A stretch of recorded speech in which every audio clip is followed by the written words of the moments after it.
Chapter 28. Joan foretells a doomed Compiègne surrendered, and hold down the English flag. On the 14th, we camped 2 leagues from Senlis. Bedford turned and approached, and took up a strong position.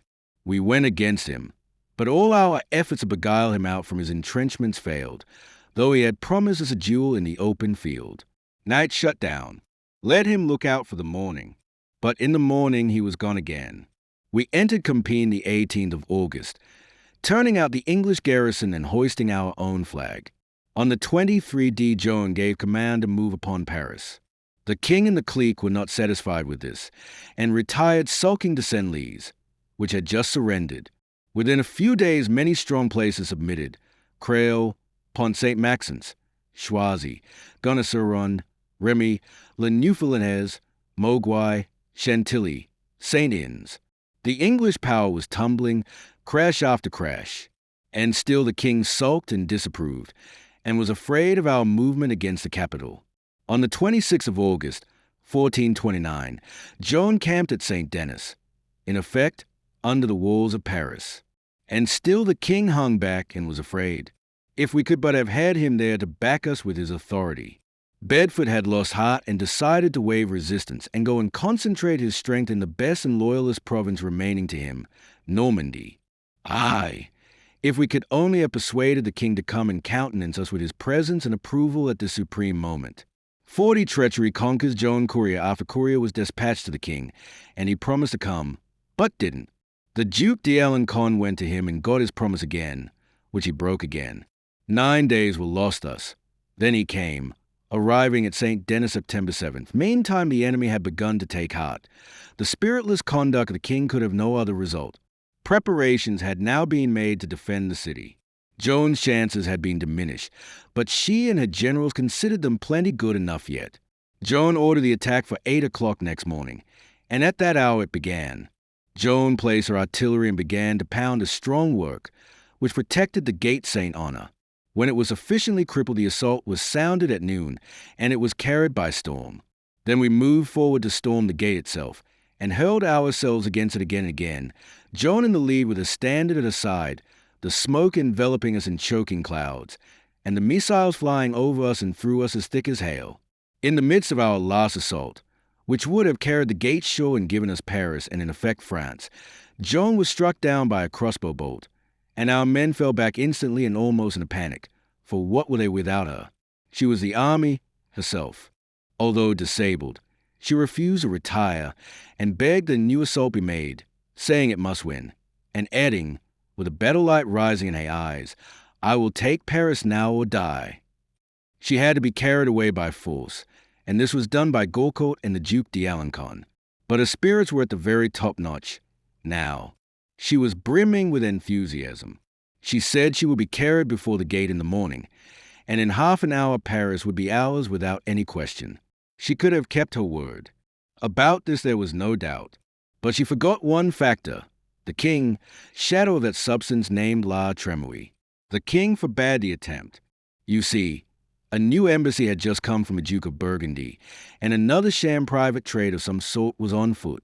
You would know, without my telling you, that Joan's heart was nearly broken. Because of the pain of her wound and the pain in her heart, she slept little that night. Several times the watchers heard muffled sobs from the dark room where she lay at Saint-Denis, and many times the grieving words, "It could have been taken. It could have been taken," which were the only ones she said. She dragged herself out of bed a day later with a new hope. d'Alencon had thrown a bridge across the Seine near Street Denis. Might she not cross by that and assault Paris at another point? But the king got wind of it and broke the bridge down. And more, he declared the campaign ended. And more still, he had made a new truce, and a long one, in which he had agreed to leave Paris unthreatened and unmolested, and go back to the war whence he had come. Joan of Arc, who had never been defeated by the enemy, was defeated by her own king. She had said once that all she feared for her cause was treachery. It had struck its first blow now. She hung up her white armor in the royal basilica of Saint-Denis, and went and asked the king to relieve her of her functions and let her go home. As usual, she was wise. Grand combinations for reaching great military moves were at an end. Now, For the future, when the truce should end, the war would be merely a war of random and idle skirmishes, apparently work suitable for subalterns and not requiring the supervision of a sublime military genius. But the king would not let her go. The truce did not embrace all France. There were French strongholds to be watched and preserved. He would need her. Really. You see, Tremouille wanted to keep her where he could balk and hinder her. Now came her voices again. They said, "Remain at St. Denis." There was no explanation. They did not say why. That was the voice of God. It took precedence of the command of the king. Joan resolved to stay. But that filled La Tremouille with dread. She was too tremendous a force to be left to herself. She would surely defeat all his plans. He beguiled the king to use compulsion. Joan had to submit, because she was wounded and helpless. In the great trial, she said she was carried away against her will, and that if she had not been wounded, it could not have been accomplished. She had a spirit, that slender girl, a spirit to brave all earthly powers and defy them. We shall never know why the voices ordered her to stay. We only know this, that if she could have obeyed, the history of France would not be as it now stands written in the books. Yes, well, we know that. On the 13th of September, the army, sad and spiritless, turned its face toward the Loire and marched without music. Yes, one noted that detail. It was a funeral march. That is what it was. A long, dreary funeral march, with never a shout or a cheer. Friends looking on in tears, all the way, enemies laughing. We reached Gien at last, that place whence we had set out on our splendid march toward Reims less than 3 months before, with flags flying, bands playing, the victory flush of Bataille glowing in our faces, and the massed multitude shouting and praising and giving us Godspeed. There was a dull rain falling now. The day was dark. The heavens mourned.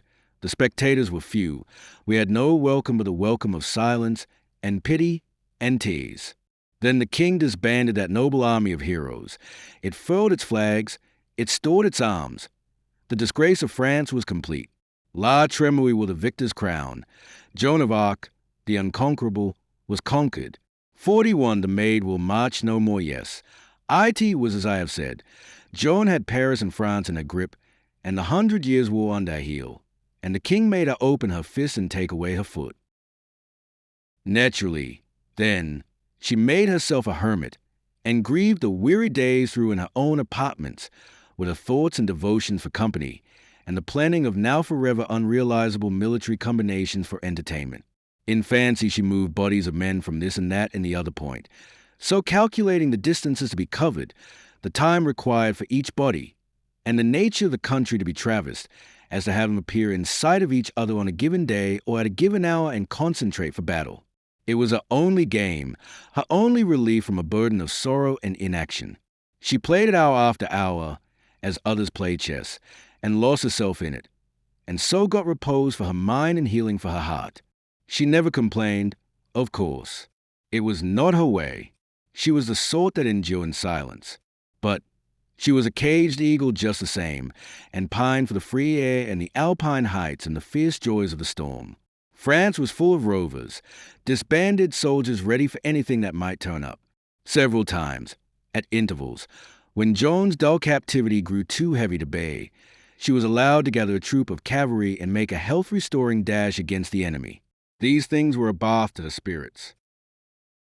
Her eye danced merrily, and she turned upon him crying out, "A dozen men! Name of God, I have 50,000, and will never budge till this place is taken. Sound the charge!" Which he did, and over the walls we went, and the fortress was ours.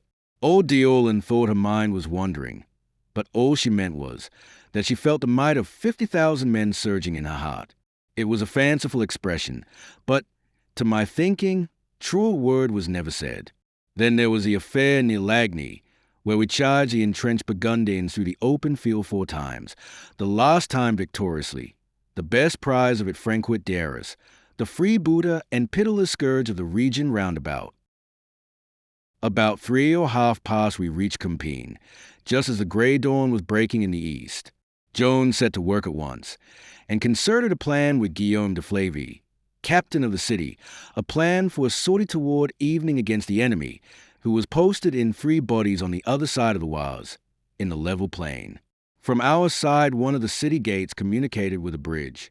The end of this bridge was defended on the other side of the river by one of those fortresses called a boulevard, and this boulevard also commanded a raised road, which stretched from its front across the plain to the village of Margay. A force of Burgundians occupied Margay. Another was camped at Clairoy, a couple of miles above the raised road, and a body of English was holding Venette, a mile and a half below it. A kind of bow and arrow arrangement.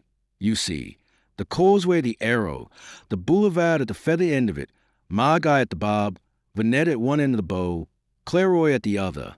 Joan's plan was to go straight per causeway against Margay, carry it by assault, then turn swiftly upon Clairoy, up to the right, and capture that camp in the same way, then face to the rear and be ready for heavy work, for the Duke of Burgundy lay behind Clairoy with a reserve. Flavy's lieutenant, with archers and the artillery of the boulevard, was to keep the English troops from coming up from below and seizing the causeway and cutting off Joan's retreat in case she should have to make one. Also, a fleet of covered boats was to be stationed near the boulevard as an additional help in case a retreat should become necessary. It was the 24th of May. At 4 in the afternoon, Joan moved out, at the head of 600 cavalry, on her last march in this life. It breaks my heart. I had got myself helped up onto the walls, and from there I saw much that happened. The rest was told me long afterward by our 2 knights and other eyewitnesses. Joan crossed the bridge, and soon left the boulevard behind her and went skimming away over the raised road with a horseman clattering at her heels. She had on a brilliant silver-gilt cape over her armor, and I could see it flap and flare and rise and fall like a little patch of white flame. It was a bright day, and one could see far and wide over that plain. Soon we saw the English force advancing, swiftly and in handsome order, the sunlight flashing from its arms. Joan crashed into the Burgundians at Margay and was repulsed. Then she saw the other Burgundians moving down from Clairoy. Joan rallied her men and charged again, and was again rolled back. 2 assaults occupy a good deal of time, and time was precious here. The English were approaching the road now from Venette, but the boulevard opened fire on them and they were checked. Joan heartened her men with inspiring words and led them to the charge again in great style. This time she carried Margay with a hurrah. Then she turned at once to the right and plunged into the plain and struck the Clairoy force, which was just arriving. Then there was heavy work, and plenty of it, the 2 armies hurling each other backward turnabout and about, and victory inclining first to the one, then to the other. Now all of a sudden there was a panic on our side. Some say one thing caused it, some another. And so along the causeway they came swarming, that wild confusion of frenzied men and horses, and the artillery had to stop firing, of course. Consequently, the English and Burgundians closed in safety, the former in front, the latter behind their prey. Clear to the boulevard, the French were washed in this enveloping inundation, and they, cornered in an angle formed by the flank of the boulevard and the slope of the causeway, they bravely fought a hopeless fight and sank down one by one. Flavy, watching from the city wall, ordered the gate to be closed and the drawbridge raised. This shut Joan out. The little personal guard around her thinned swiftly. Both of our good knights went down disabled. Joan's 2 brothers fell wounded. Then Noel reigned guessing, all wounded while loyally sheltering Joan from blows aimed at her. When only the dwarf and the paladin were left, they would not give up, but stood their ground stoutly, a pair of steel towers streaked and splashed with blood. And where the axe of one fell, and the sword of the other, an enemy gasped and died. And so fighting, and loyal to their duty to the last, good simple souls, they came to their honorable end. Peace to their memories. They were very dear to me. Then there was a cheer and a rush, and Joan, still defiant, still laying about her with a sword, was seized by her cape and dragged from her horse. She was borne away a prisoner to the Duke of Burgundy's camp, and after followed the victorious army roaring its joy. The awful news started instantly on its round. From lip to lip it flew, and wherever it came it struck the people as with a sort of paralysis, and they murmured over and over again, as if they were talking to themselves, or in their sleep, "The Maid of Orleans taken. Joan of Arc a prisoner. The Savior of France lost to us." And would keep saying that over, as if they couldn't understand how it could be, or how God could permit it. Poor creatures. You know what a city is like when it is hung from eaves to pavement with rustling black? Then you know what Rouse was like, and some other cities. But can any man tell you what the morning in the hearts of the peasantry of France was like? No, nobody can tell you that. And poor dumb things, they could not have told you themselves, but it was there, indeed, yes. Why, it was the spirit of a whole nation hung with crape. The 24th of May. We will draw down the curtain now upon the most strange and pathetic and wonderful military drama that has been played upon the stage of the world. Joan of Arc will march no more. The troops must have a rest. 2 days will be allowed for this. The morning of the 14th, I was writing from Joan's dictation in a small room which she sometimes used as a private office when she wanted to get away from officials and their interruptions. Catherine Boucher came in and sat down and said, "Joan, dear, I want you to talk to me." "Indeed, I am not sorry for that, but glad. What is in your mind?" "This. I scarcely slept last night, for thinking of the dangers you are running. The paladin told me how you made the Duke stand out of the way when the cannonballs were flying all about, and so save his life." "Right? Yes, but you stayed there yourself. Why will you do like that? It seems such a wanton risk." "Oh, no, it was not so. I was not in any danger." Joan laughed and tried to turn the subject, but Catherine persisted. She said, "It was horribly dangerous, and it could not be necessary to stay in such a place. And you led an assault again. Joan, it is tempting Providence. I want you to make me a promise. I want you to promise me that you will let others lead the assaults, if there must be assaults, and that you will take better care of yourself in those dreadful battles. Will you?" But Joan fought away from a promise and did not give it. Catherine sat troubled and discontented a while. Then she said, "Joan, are you going to be a soldier always? These wars are so long, so long. They last forever and ever and ever."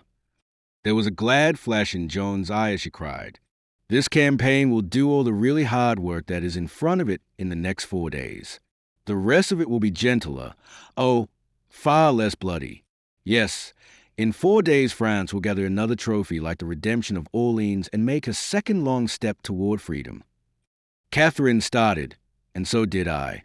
Then she gazed long at Joan like one in a trance, murmuring 4 days, 4 days, as if to herself and unconsciously. Finally she asked, in a low voice that had something of awe in it, "Joan, tell me, how is it that you know that? For you do know it, I think." "Yes," said Joan, dreamily, I know. I shall strike, and strike again. And before the 4th day is finished, I shall strike yet again." She became silent. We sat wondering and still. This was for a whole minute, she looking at the floor and her lips moving but uttering nothing.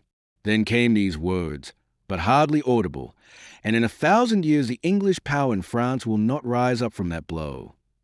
It made my flesh creep. It was uncanny. She was in a trance again. I could see it. Just as she was that day in the pastures of Domrémy when she prophesied about us boys in the war and afterward did not know that she had done it. She was not conscious now, but Catherine did not know that, and so she said, in a happy voice, "Oh, I believe it, and I am so glad. Then you will come back and bide with us all your life long, and we will love you so, and honor you." A scarcely perceptible spasm flitted across Joan's face, and the dreamy voice muttered, "Before 2 years a sped I shall die a cruel death." I sprang forward with a warning hand up. That is why Catherine did not scream. She was going to do that. I saw it plainly. Then I whispered her to slip out of the place, and say nothing of what had happened. I said Joan was asleep and dreaming. Catherine whispered back and said, "Oh, I'm so grateful that it is only a dream. It sounded like prophecy." And she was gone. Like prophecy. I knew it was prophecy, and I sat down crying, as knowing we should lose her. Soon she started, shivering slightly, and came to herself, and looked around and saw me crying there, and jumped out of her chair and ran to me all in a whirl of sympathy and compassion, and put her hand on my head, and said, "My poor boy, what is it? Look up and tell me." I had to tell her a lie. I grieved to do it, but there was no other way. I picked up an old letter from my table, written by heaven knows who, about some matter heaven knows what, and told her I had just gotten it from Père Fronte, and that in it said the children's fairy tree had been chopped down by some miscreant or other, and I got no further. She snatched the letter from my hand and searched it up and down and all over, turning it this way and that, and sobbing great sobs, and the tears flowing down her cheeks, and ejaculating all the time, "Oh, cruel, cruel! How could any be so heartless? Ah, poor Aberfie de Beaumont gone, and with children loved it so. Show me the place where it says it." And I, still lying, showed her the pretended fatal words on the pretended fatal page, and she gazed at them through her tears, and said she could see herself that they were hateful, ugly words. They had the very look of it. Then we heard a strong voice down the corridor announcing, "His Majesty's messenger, with dispatches for Her Excellency the Commander-in-Chief of the Armies of France." 29 Fierce Talbot reconsiders. I knew she had seen the wisdom of the tree, but when, I could not know, doubtless before she had lately told the king to use her, for that she had but 1 year left to work in. It had not occurred to me at the time, but the conviction came upon me now that at that time she had already seen the tree. It had brought her a welcome message. That was plain. Otherwise she could not have been so joyous and light-hearted as she had been these latter days. The death warning had nothing dismal about it for her. No, it was remission of exile. It was leave to come home. Yes, she had seen the tree. No one had taken the prophecy to heart which he made to the king, and for a good reason, no doubt. No one wanted to take it to heart, or wanted to banish it away and forget it. And all had succeeded, and would go on to the end placid and comfortable. All but me alone. I must carry my awful secret without any to help me. A heavy load, a bitter burden, and would cost me a daily heartbreak. She was to die, and so soon. I had never dreamed of that.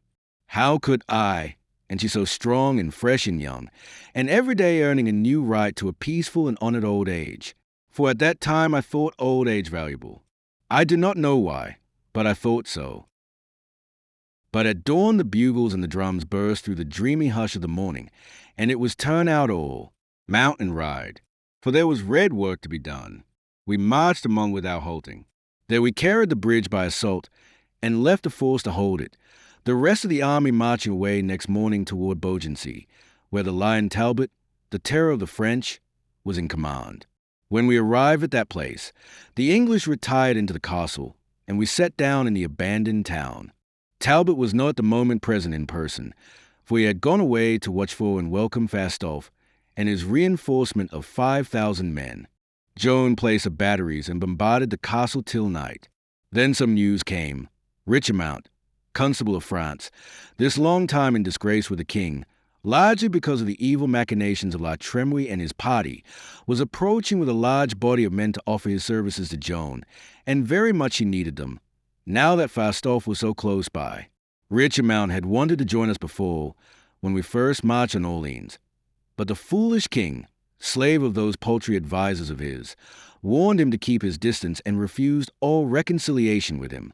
I go into these details because they are important. Important because they lead up to the exhibition of a new gift in Joan's extraordinary mental makeup, statesmanship. It is a sufficiently strange thing to find that great quality in an ignorant country girl of 17 and a half, but she had it. Joan was for receiving Richemont cordially, and so was La Hire and the 2 young Lavals and other chiefs, but the Lieutenant General, d'Alencon, strenuously and stubbornly opposed it. He said he had absolute orders from the king to deny and defy Richemont, and that if they were overridden he would leave the army. This would have been a heavy disaster, indeed. But Joan set herself the task of persuading him that the salvation of France took precedence of all minor things, even the commands of a septidas, and she accomplished it.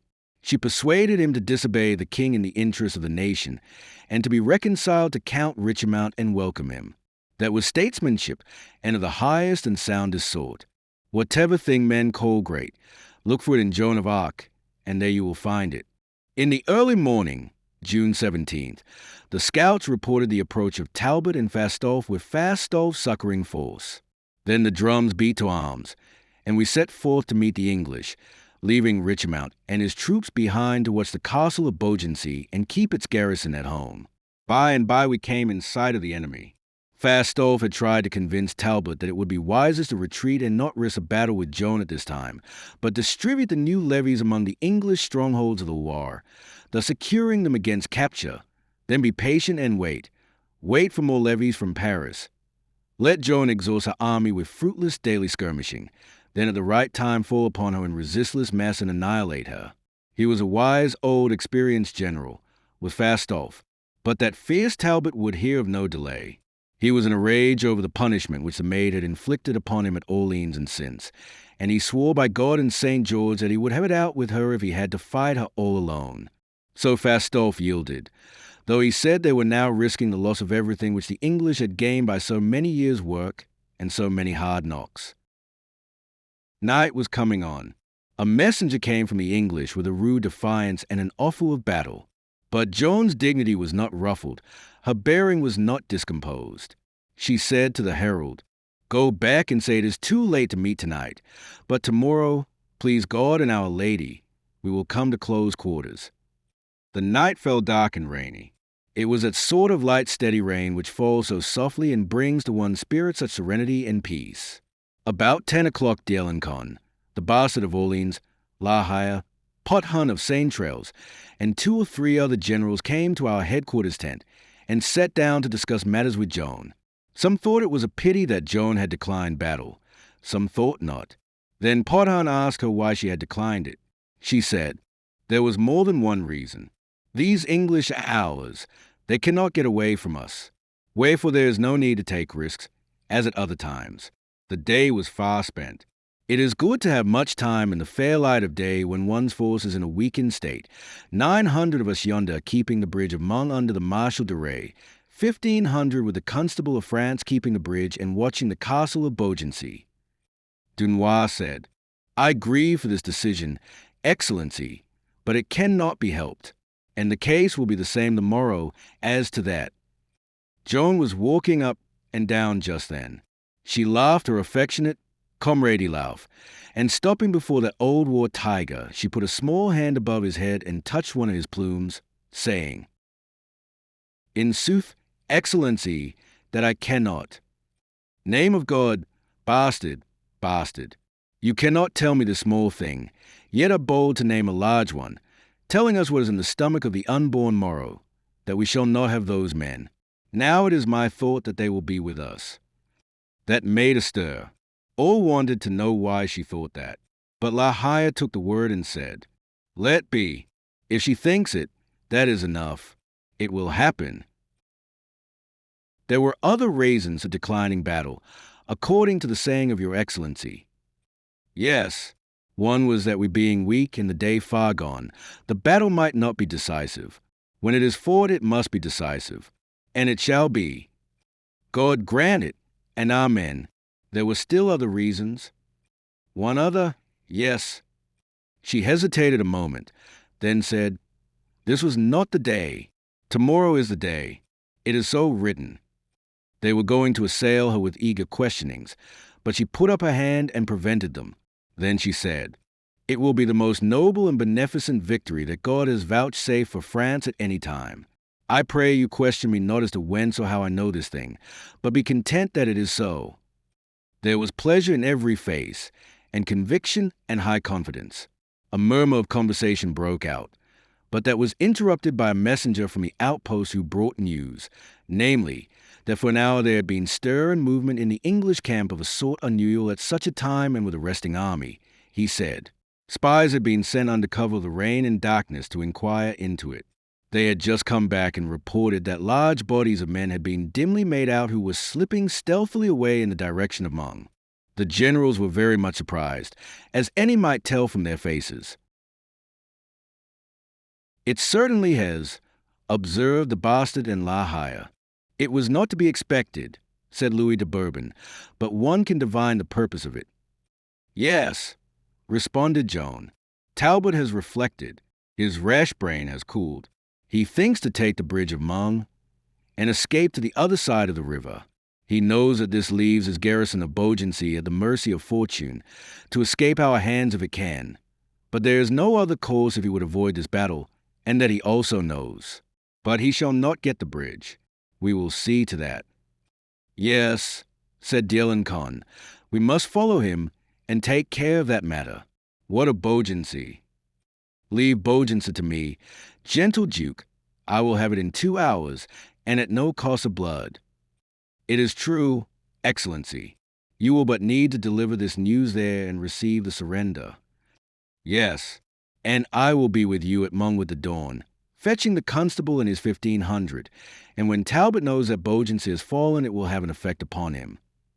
"By the mess, yes," cried La Hire. "He will join his Mung garrison to his army and break for Paris. Then we shall have our bridge force with us again, along with our Beaugency watchers, and be stronger for our great day's work by 2400 able soldiers, as was here promised within the hour. Verily this Englishman is doing our errand for us and saving us much blood and trouble. Orders, Excellency, give us orders." "They are simple. Let the men rest 3 hours longer.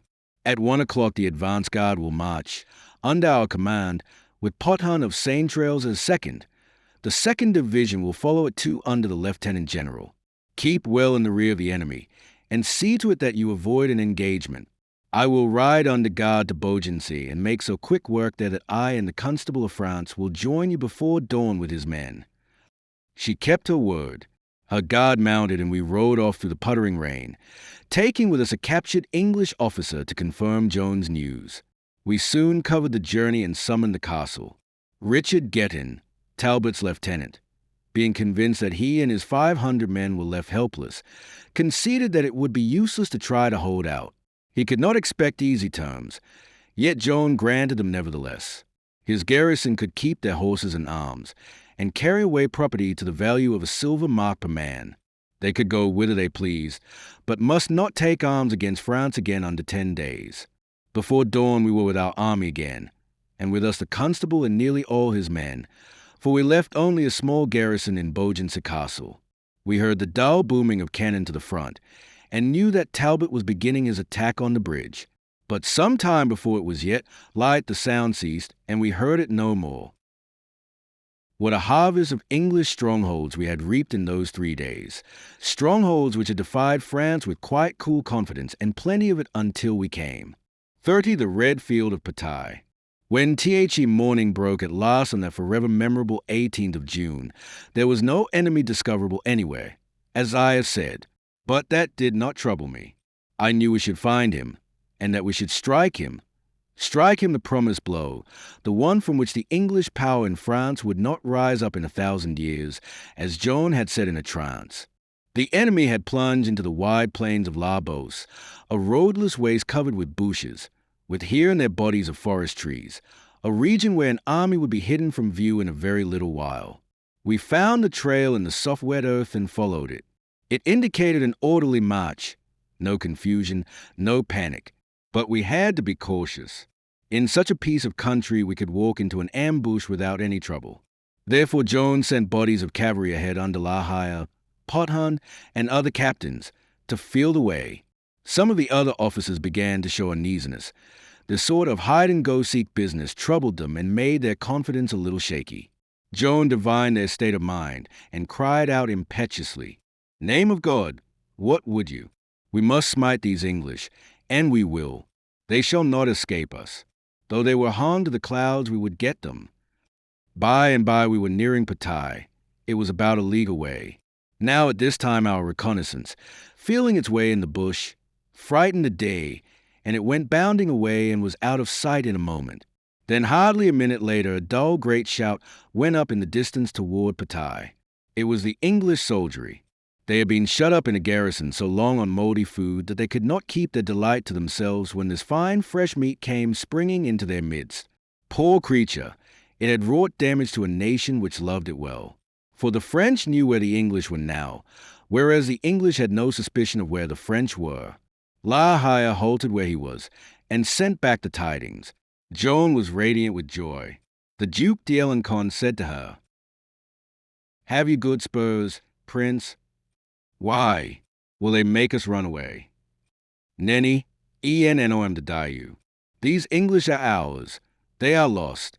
They will fly. Who overtakes them will need good spurs. Forward, close up. By the time we had come up with La Haye, the English had discovered our presence. Talbot's force was marching in 3 bodies. First his advance guard, then his artillery, then his battle corps a good way in the rear. He was now out of the bush and in a fair open country. He at once posted his artillery, his advance guard, and 500 picked archers along some hedges where the French would be obliged to pass, and hoped to hold this position till his battle corps could come up. Sir John Fastolfe urged the battle corps into a gallop. Joan saw an opportunity and ordered La Haye to advance, which La Haye promptly did, launching his wild riders like a storm wind, his customary fashion. The Duke and the Bastard wanted to follow, but Joan said, "Not yet. Wait." So they waited, impatiently and fidgeting in their saddles.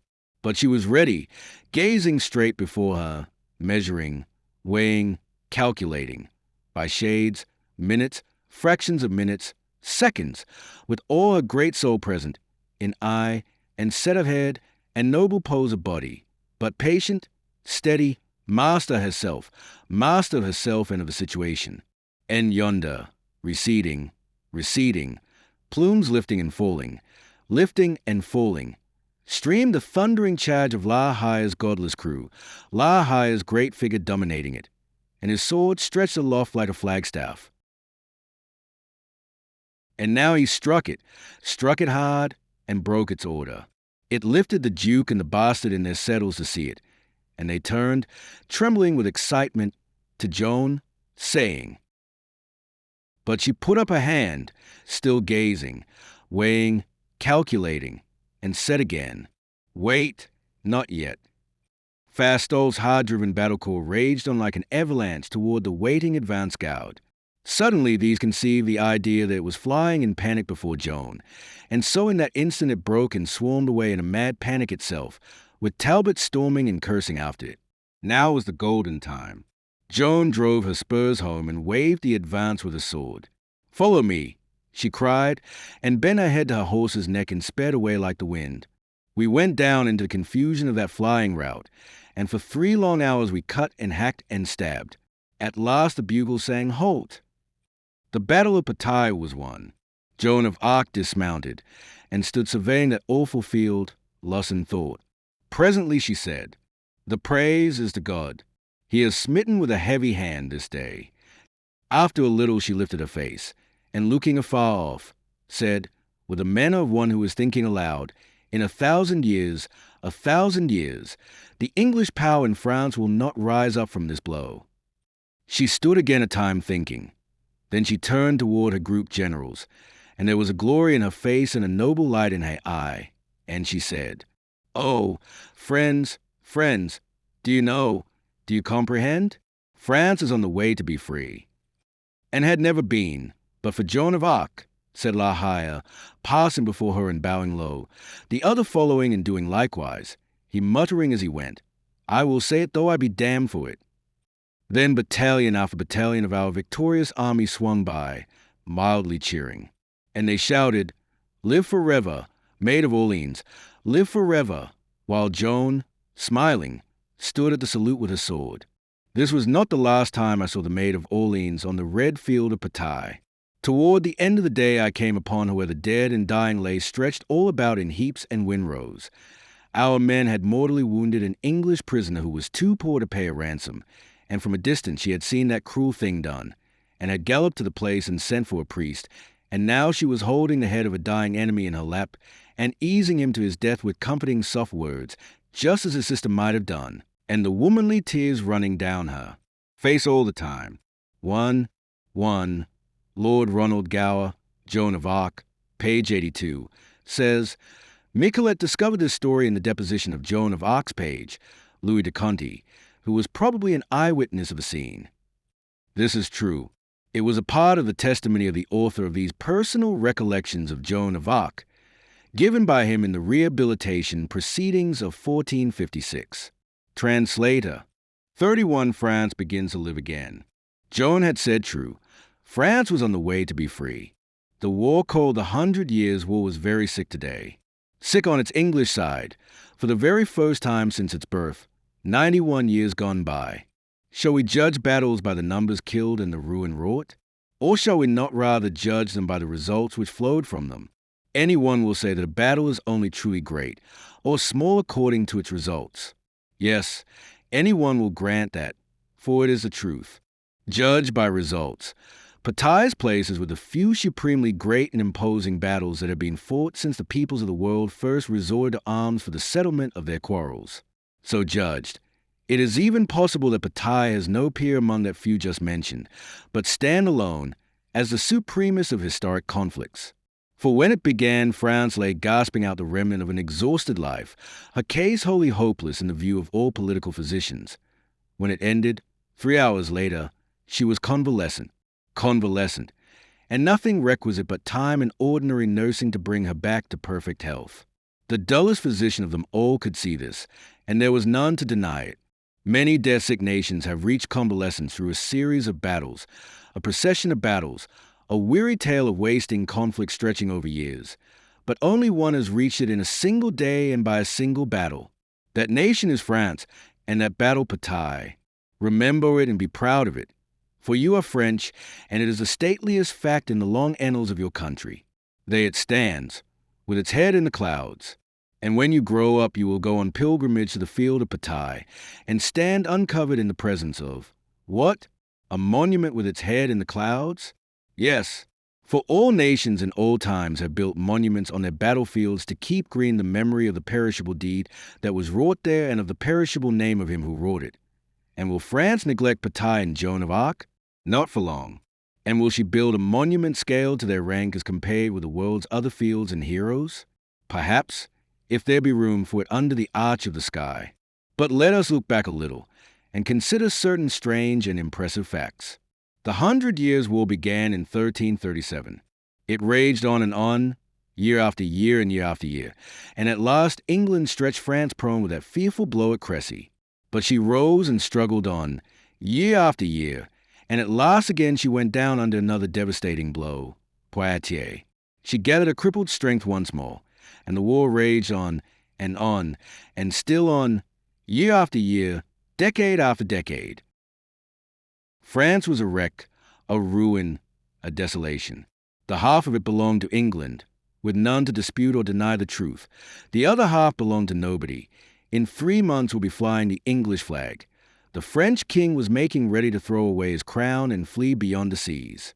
Now came the ignorant country-maid out of a remote village and confronted this hoary war, this all-consuming conflagration that had swept the land for 3 generations. Then began the briefest and most amazing campaign that is recorded in history. In 7 weeks it was finished. In 7 weeks she hopelessly crippled that gigantic war that was 91 years old. At all ends she struck at a staggering blow. On the field of Patai she broke its back. Think of it. Yes, one can do that, but understand it? That is another matter. None will ever be able to comprehend that stupefying marvel.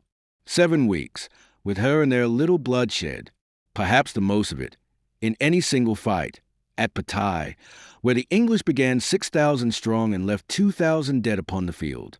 It is said and believed that in 3 battles alone, Crécy, Poitiers, and Agincourt, near 100,000 Frenchmen fell, without counting the 1,000 other fights of that long war. The dead of that war make a mournful long list, an interminable list. Of men slain in the field, the count goes by tens of thousands.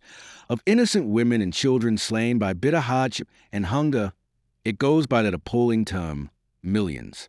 It was an ogre, that war, an ogre that went about for near 100 years, crunching men and dripping blood from its jaws. And with a little hand that child of 17 struck him down, and yonder he lies stretched on the field of Patai, and will not get up any more while this old world lasts.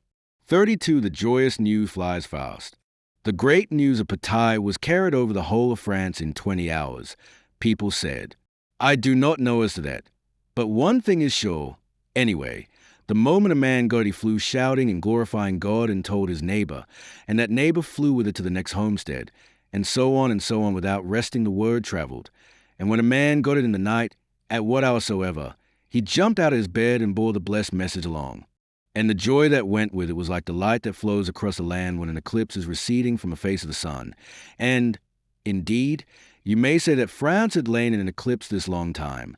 Yes, buried in a black gloom which these beneficent tidings were sweeping away now before the onrush of their white splendor. The news beat the flying enemy to Yeovil, and the town rose against its English masters and shut the gates against their brethren. It flew to Morne Pippo, to St. Simon, and to this, that, and the other English fortress, and straightway the garrison applied the torch and took to the fields and the woods. A detachment of our army occupied Mung and pillaged it. When we reached Orleans, that tow was as much as 50 times insaner with joy than we had ever seen it before, which is saying much. Night had just fallen, and the illuminations were on so wonderful a scale that we seemed to plow through seas of fire. And as to the noise, the hoarse cheering of the multitude, the thundering of cannon, the clash of bells, indeed, there was never anything like it. And everywhere rose a new cry that burst upon us like a storm when the column entered the gates, and nevermore ceased. Welcome to Joan of Arc, way for the Saviour of France. And there was another cry, Cressy is avenged, Poitiers is avenged, Agincourt is avenged, Bataille shall live forever. 33 Joan's 5 great deeds. Yes, Orleans was in a delirium of felicity. She invited the king and made sumptuous preparations to receive him. But he didn't come. He was simply a serf at that time, and La Trémouille was his master. Master and serf were visiting together at the master's castle of Sully-sur-Loire. At Beaugency, Joan had engaged to bring about a reconciliation between the constable Richemont and the king. She took Richemont to Sully-sur-Loire and made her promise good. The great deeds of Joan of Arc are 5. 1. The raising of the siege. 2. The victory of Bataille. 3. The reconciliation at Sully-sur-Loire. 4. The coronation of the king. 5. The bloodless march. We shall come to the bloodless march presently, and the coronation. It was a victorious long march which Joan made through the enemy's country from Gien to Reims, and thence to the gates of Paris, capturing every English town and fortress that barred the road, from the beginning of the journey to the end of it, and this by the mere force of a name, and without shedding a drop of blood. Perhaps the most extraordinary campaign in this regard in history. This is the most glorious of military exploits. The reconciliation was one of Joan's most important achievements. No one else could have accomplished it, and, in fact, no one else of high consequence had any disposition to try. In brains, in scientific warfare, and in statesmanship, the Constable Richemont was the ablest man in France. His loyalty was sincere, his probity was above suspicion, and it made him sufficiently conspicuous in that trivial and conscienceless court. In restoring Richemont to France, Joan made thoroughly secure the successful completion of the great work which she had begun. She had never seen Richemont until he came to her with his little army. Was it not wonderful that at a glance she should know him for the one man who could finish and perfect her work and establish it in perpetuity? How was it that that child was able to do this? It was because she had the seeing eye, as one of our knights had once said. Yes, she had that great gift, almost the highest and rarest that has been granted to man. Nothing of an extraordinary sort was still to be done, yet the remaining work could not safely be left to the king's idiots, for it would require wise statesmanship and long and patient though desultory hammering of the enemy. Now and then, for a quarter of a century yet, there would be a little fighting to do, and a handy man could carry that on with small disturbance to the rest of the country, and little by little, and with progressive certainty, the English would disappear from France. And that happened. Under the influence of Richemont, the king became at a later time a king, a brave and capable and determined soldier. Within 6 years after Bataille, he was leading storming parties himself, fighting in fortress ditches up to his waist in water, and climbing scaling ladders under furious fire with a pluck that would have satisfied even Joan of Arc. In time, he and Richemont cleared away all the English, even from regions where the people had been under their mastership for 300 years. In such regions, wise and careful work was necessary, for the English rule had been fair and kindly, and men who have been ruled in that way are not always anxious for change. Which of Joan's 5 chief deeds shall we call the chiefest? It is my thought that each in its turn was that. This is saying that, taken as a whole, They equalized each other, and neither was then greater than its mate. Do you perceive? Each was a stage and an ascent. To leave out one of them would defeat the journey. To achieve one of them at the wrong time and in the wrong place would have the same effect. Consider the coronation. As a masterpiece of diplomacy, where can you find its superior in our history? Did the king suspect its vast importance? No. Did his ministers? No. Did the astute Bedford, representative of the English crown? No. An advantage of incalculable importance was he under the eyes of the king and of Bedford. The king could get it by a bold stroke. Bedford could get it without an effort. But, being ignorant of its value, neither of them put forth his hand. Of all the wise people in high office in France, only one knew the priceless worth of this neglected prize, the untaught child of 17, Joan of Arc, and she had known it from the beginning as an essential detail of her mission. How did she know it? It was simple. She was a peasant. That tells the whole story. She was of the people and knew the people. Those others move in a loftier sphere and knew nothing much about them. We make little account of that vague, formless, inert mass, that mighty underlying force which we call the people, an epithet which carries contempt with it. It is a strange attitude. For at bottom we know that the throne which the people support stands, and that when the support is removed, nothing in this world can save it. Now, then, consider this fact and observe its importance. Whatever the parish priest believes, his flock believes. They love him. They revere him. He is their unfailing friend, their dauntless protector, their comforter in sorrow, their helper in their day of need. He has their whole confidence. What he tells them to do, that they will do, with a blind and affectionate obedience, let it cost what it may. Add these facts thoughtfully together, and what is the sum? This: the parish priest governs a nation. What is the king? Then, if the parish priest withdraws his support and denies authority, merely a shadow and no king, let him resign. Do you get that idea? Then let us proceed. A priest is consecrated to his office by the awful hand of God, laid upon him by his appointed representative on earth. That consecration is final. Nothing can undo it. Nothing can remove it. Neither the Pope nor any other power can strip the priest of his office. God gave it, and it is forever sacred and secure. The dull parish knows all this. To priest and parish, whatsoever is anointed of God bears an office whose authority can no longer be disputed or assailed. To the parish priest, and to his subjects the nation, an uncrowned king is a similitude of a person who has been named for holy orders but has not been consecrated. He has no office. He has not been ordained. Another may be appointed to his place. In a word, an uncrowned king is a doubtful king, but if God appoint him and his servant the bishop anoint him, the doubt is annihilated.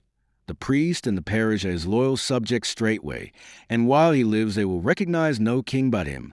To Joan of Arc, the peasant girl, Charles VII, was no king until he was crowned. To her he was only the dauphin, that is to say, the heir. If I have ever made her call him king, it was a mistake. She called him the dauphin, and nothing else until after the coronation. It shows you as in a mirror, for Joan was a mirror in which the lowly hosts of France were clearly reflected, that to all that vast underlying force called the people, he was no king but only dauphin before his crowning, and was indisputably and irrevocably king after it. Speaking of chess, Joan's great acts may be likened to that game. Each move was made in its proper order, and it is great and effective because it was made in its proper order and not out of it. Each, at the time made, seemed the greatest move, but the final result made them all recognizable as equally essential and equally important. This is the game, as played. 2. Then moves the reconciliation, but does not proclaim check, it being a move for position and to take effect later. 3. Next she moves a coronation. Check. 4. Next, the bloodless march. Check. 5. Final move, after her death, the reconciled Constable Richemont to the French king's elbow. Checkmate. 30 for the jest of the Burgundians. The campaign of the Loire had as good as opened the road to Reims. There was no sufficient reason now why the coronation should not take place. The coronation would complete the mission which Joan had received from heaven, and then she would be forever done with war, and would fly home to her mother and her sheep, and never stir from the hearthstone in happiness any more. That was a dream. and she could not rest. She was so impatient to see it fulfilled. She became so possessed with this matter that I began to lose faith in her too prophesies of her early death. And, of course, when I found that faith wavering, I encouraged it to waver all the more. The king was afraid to start to Rheims, because the road was mile-posted with English fortresses, so to speak. Joan held them in light esteem, and not things to be afraid of in the existing modified condition of English confidence. And she was right. As it turned out, the march to Rheims was nothing but a holiday excursion. Joan did not even take any artillery along. She was so sure it would not be necessary. We marched from GN 12,000 strong. This was the 29th of June. The maid rode by the side of the king. On his other side was the Duke d'Alencon. After the Duke followed 3 other princes of the blood. After these followed the Bastard of Orleans, the Marshal de Boussac, and the Admiral of France. After these came La Haye, Saint-Trailles, Tremouille, and a long procession of knights and nobles. We rested 3 days before Auxerre. The city provisioned the army, and a deputation waited upon the king. But we did not enter the place. St. Florentin opened its gates to the king. On the 4th of July we reached St. Phal, and yonder lay Troyes before us, a town which had a burning interest for us boys. For we remembered how 7 years before, in the pastures of Domrémy, the Sunflower came with his black flag and brought us the shameful news of the Treaty of Troyes, that treaty which gave France to England and a daughter of our royal line in marriage to the butcher of Agincourt. That poor town was not to blame, of course, yet we flushed hot with that old memory, and hoped there would be a misunderstanding here, for we dearly wanted to storm the place and burn it. It was powerfully garrisoned by English and Burgundian soldiery, and was expecting reinforcements from Paris.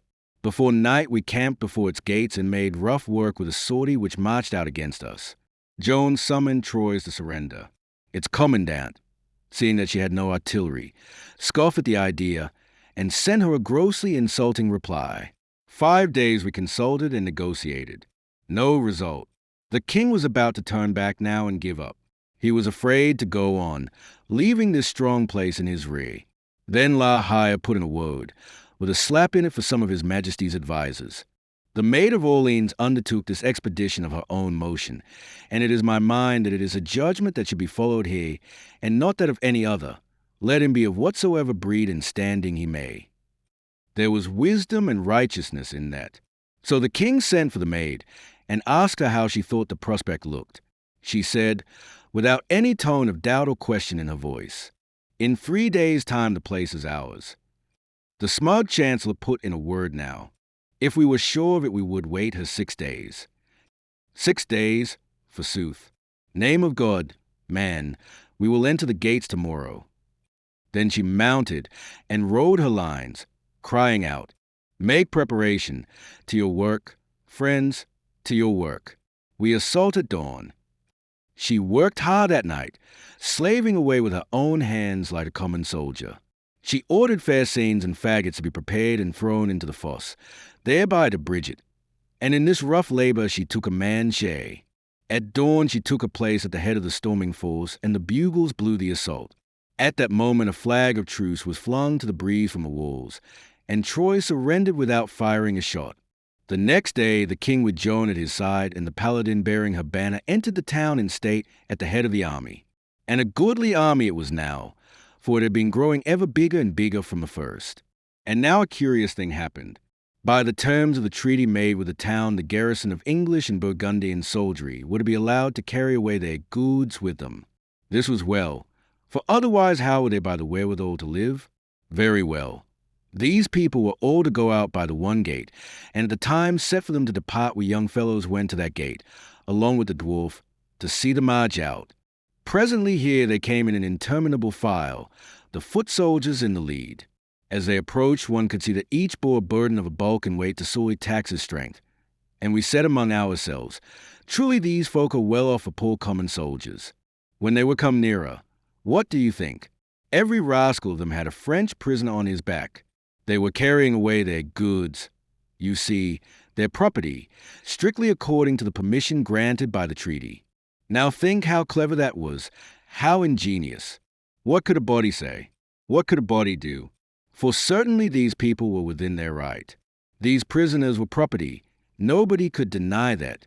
My days, if those had been English captives, conceive of the richness of that booty. For English prisoners had been scarce and precious for 100 years, whereas it was a different matter with French prisoners. They had been overabundant for a century. The possessor of a French prisoner did not hold him long for ransom, as a rule, but presently killed him to save the cost of his keep. This shows you how small was the value of such a possession in those times. When we took Troyes, a calf was worth 30 francs, a sheep 16, a French prisoner 8. It was an enormous prize for those other animals, a prize which naturally seems incredible to you. It was the war, you see. It worked two ways. It made meat dear and prisoners cheap. Well, here were these poor Frenchmen being carried off. What could we do? Very little of a permanent sort, but we did what we could. We sent a messenger flying to Joan, and we and the French guards halted the procession for a parley, to gain time, you see. A big Burgundian lost his temper and swore a great oath that none should stop him. He would go, and would take his prisoner with him. But we blocked him off, and he saw that he was mistaken about going. He couldn't do it. He exploded into the maddest cursings and revilings. Then, and, unlashing his prisoner from his back, stood him up, all bound and helpless, then drew his knife, and said to us with a light of sarcastic triumph in his eye, "I may not carry him away, you say, yet he is mine. None will dispute it. Since I may not convey him hence, this property of mine, there's another way. Yes, I can kill him. Not even the dullest among you will question that right." Ah, you had not thought of that, vermin. That poor starved fellow begged us with his piteous eyes to save him, then spoke and said he had a wife and little children at home. Think how it wrung our heartstrings. But what could we do? The Burgundian was within his right. We could only beg and plead for the prisoner, which we did, and the Burgundian enjoyed it. He stayed his hand to hear more of it and laugh at it. That stung. Then the dwarf said, "Prithee, young sirs, let me beguile him. For when a matter requiring permission is to the full, I have indeed a gift in that sort, as any will tell you that know me well." You smile, and that is punishment for my vanity, and fairly earned, I grant you. Still, if I may toil a little, just a little, saying which he stepped to the Burgundian and began a fair soft speech, all of goodly and gentle tenor, and in the midst he mentioned the maid, and was going on to say how she out of a good heart would prize and praise his compassionate deed which he was about to. It was as far as he got. The Burgundian burst into his smooth oration with an insult leveled at Joan of Arc. We sprang forward, but the dwarf, his face all livid, brushed us aside and said, in a most grave and earnest way, "I crave your patience. Am not I a guard of honor? This is my affair." And saying this, he suddenly shot his right hand out and gripped the great Burgundian by the throat, and so held him upright on his feet. "You have insulted the maid," he said, "and the maid is France. The tongue that does that earns a long furlough." One heard the muffled cracking of bones. The Burgundian's eyes began to protrude from their sockets and stare with a leaden dullness at vacancy. The color deepened in his face and became an opaque purple. His hands hung down limp. His body collapsed with a shiver. Every muscle relaxed its tension and ceased from its function. The dwarf took away his hand, and the column of inert mortality sank mushily to the ground. We struck the bonds from the prisoner and told him he was free. His crawling humbleness changed to frantic joy in a moment, and his ghastly fear to a childish rage. He flew at that dead corpse and kicked it, spat in its face, danced upon it, crammed mud into its mouth, laughing, jeering, cursing, and volleying forth indecencies and bestialities like a drunken fiend. It was a thing to be expected. Soldiering makes few saints. Many of the onlookers laughed. Others were indifferent. None was surprised. But presently in his mad caperings, the freedman capered within reach of the waiting file, and another Burgundian promptly slipped a knife through his neck, and down he went with a death shriek, his brilliant artery blood spurting 10 feet as straight and bright as a ray of light. There was a great burst of jolly laughter all around from friend and foe alike, and thus closed one of the pleasantest incidents of my checkered military life. And now came Joan hurrying, and deeply troubled. She considered the claim of the garrison, then said, "You have right upon your side. It is plain. It was a careless word to put in the treaty, and covers too much. But you may not take these poor men away. They are French, and I will not have it. The king shall ransom them, every one. Wait till I send you word from him, and hurt no hair of their heads. For I tell you, I who speak, that would cost you very dear. That settled it. The prisoners were safe for one while, anyway. Then she rode back eagerly and required that thing of the king, and would listen to no paltering and no excuses. So the king told her to have her way, and she rode straight back and brought the captives free in his name and let them go. 35 the heir of France is crowned. It was here that we saw again the grand master of the king's household, in whose castle Joan was guest when she tarried at Chinon in those first days of her coming out of her own country. She made him bailiff of Troyes now by the king's permission. And now we march again. Chelin surrendered to us, and there by Chelins in a talk, Joan, being asked if she had no fears for the future, said yes. 1. Treachery. Who would believe it? Who could dream it? And yet, in a sense, it was prophecy. Truly, man is a pitiful animal. We marched, kept on marching, and at last, on the 16th of July, we came in sight of our goal and saw the great cathedral towers of Rheims rise out of the distance. Huzzah after huzzah swept the army from van der Reer, and as for Joan of Arc, there where she sat her horse gazing, clothed all in white armor, dreamy, beautiful, and in her face a deep, deep joy, a joy not of earth. Oh, she was not flesh, she was a spirit. Her sublime mission was closing in flawless triumph. Tomorrow she could say, "It is finished, let me go free." We camped, and the hurry and rush and turmoil of the grand preparations began.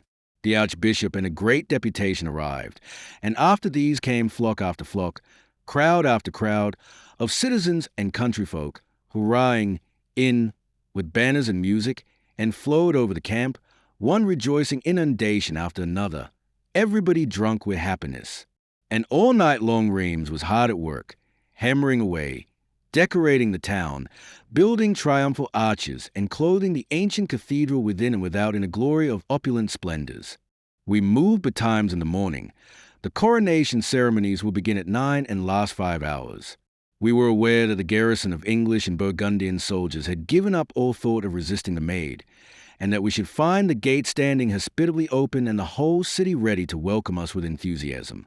It was a delicious morning, brilliant with sunshine, but cool and fresh and inspiring. The army was in great form and fine to see, as it uncoiled from its lair fold by fold and stretched away on the final march of the peaceful coronation campaign. Joan, on a black horse, with the lieutenant general and the personal staff group about her, took post for a final review and a goodbye, for she was not expecting to ever be a soldier again, or ever serve with these or any other soldiers any more after this day. The army knew this, and believed it was looking for the last time upon the girlish face of its invincible little chief, its pet, its pride, its darling, whom it had ennobled in its private heart with nobilities of its own creation, call her daughter of God, Savior of France, Victory's sweet hat, the page of Christ, together with still softer titles which were simply naive and frank endearments, such as men are used to confer upon children whom they love. And so one saw a new thing now, a thing bred of the emotion that was present there on both sides. Always before, in the march past, the battalions had gone swinging by in a storm of cheers, heads up and eyes flashing, the drums rolling, the bands braying paeans of victory. But now there was nothing of that. But for one impressive sound, one could have closed his eyes and imagined himself in a world of the dead. That one sound was all that visited the ear in the summer stillness. Just that one sound, the muffled tread of the marching host. As the serried masses drifted by, the men put their right hands up to their temples, palms to the front, in military salute, turning their eyes upon Joan's face in mute God bless you and farewell, and keeping them there while they could. They still kept their hands up in reverent salute many steps after they had passed by. Every time Joan put her handkerchief to her eyes, you could see a little quiver of emotion crinkle along the faces of the files. The march past after a victory is a thing to drive the heart mad with jubilation, but this one was a thing to break it. We rode now to the king's lodgings, which was the archbishop's country palace, and he was presently ready, and we galloped off and took position at the head of the army. By this time, the country people were arriving in multitude from every direction and massing themselves on both sides of the road to get sight of Joan, just as had been done every day since our first day's march began. Our march now lay through the grassy plain, and those peasants made a dividing double border for that plain. They stretched right down through it, a broad belt of bright colors on each side of the road. For every peasant girl and woman in it had a white jacket on her body and a crimson skirt on the rest of her. She had been made an object of adoration by the people, and this was proof that she was a heretic, so claimed that unjust court. As we drew near the city, the curving long sweep of ramparts and towers was gay with fluttering flags and black with masses of people, and all the air was vibrant with the crash of artillery and gloomed with drifting clouds of smoke. We entered the gates and stayed and moved in procession through the city, with all the guilds and industries in holiday costume marching in our rear with their banners, and all the route was hedged with a huzzaing crush of people, and all the windows were full and all the roofs. And from the balconies hung costly stuffs of rich colors, and the waving of handkerchiefs, seen in perspective through a long vista, was like a snowstorm. From the Archbishop's palace, where we halted, and where the king and Joan were to lodge, the king sent to the abbey church of St. Remy, which was over toward the gate by which we had entered the city, for the St. Ampoule, or flask of holy oil. This oil was not earthly oil, it was made in heaven, the flask also. The flask, with the oil in it, was brought down from heaven by a dove. It was sent down to St. Remy just as he was going to baptize King Clovis, who had become a Christian. I know this to be true. I had known it long before, for Père Fronte told me in Domrémy.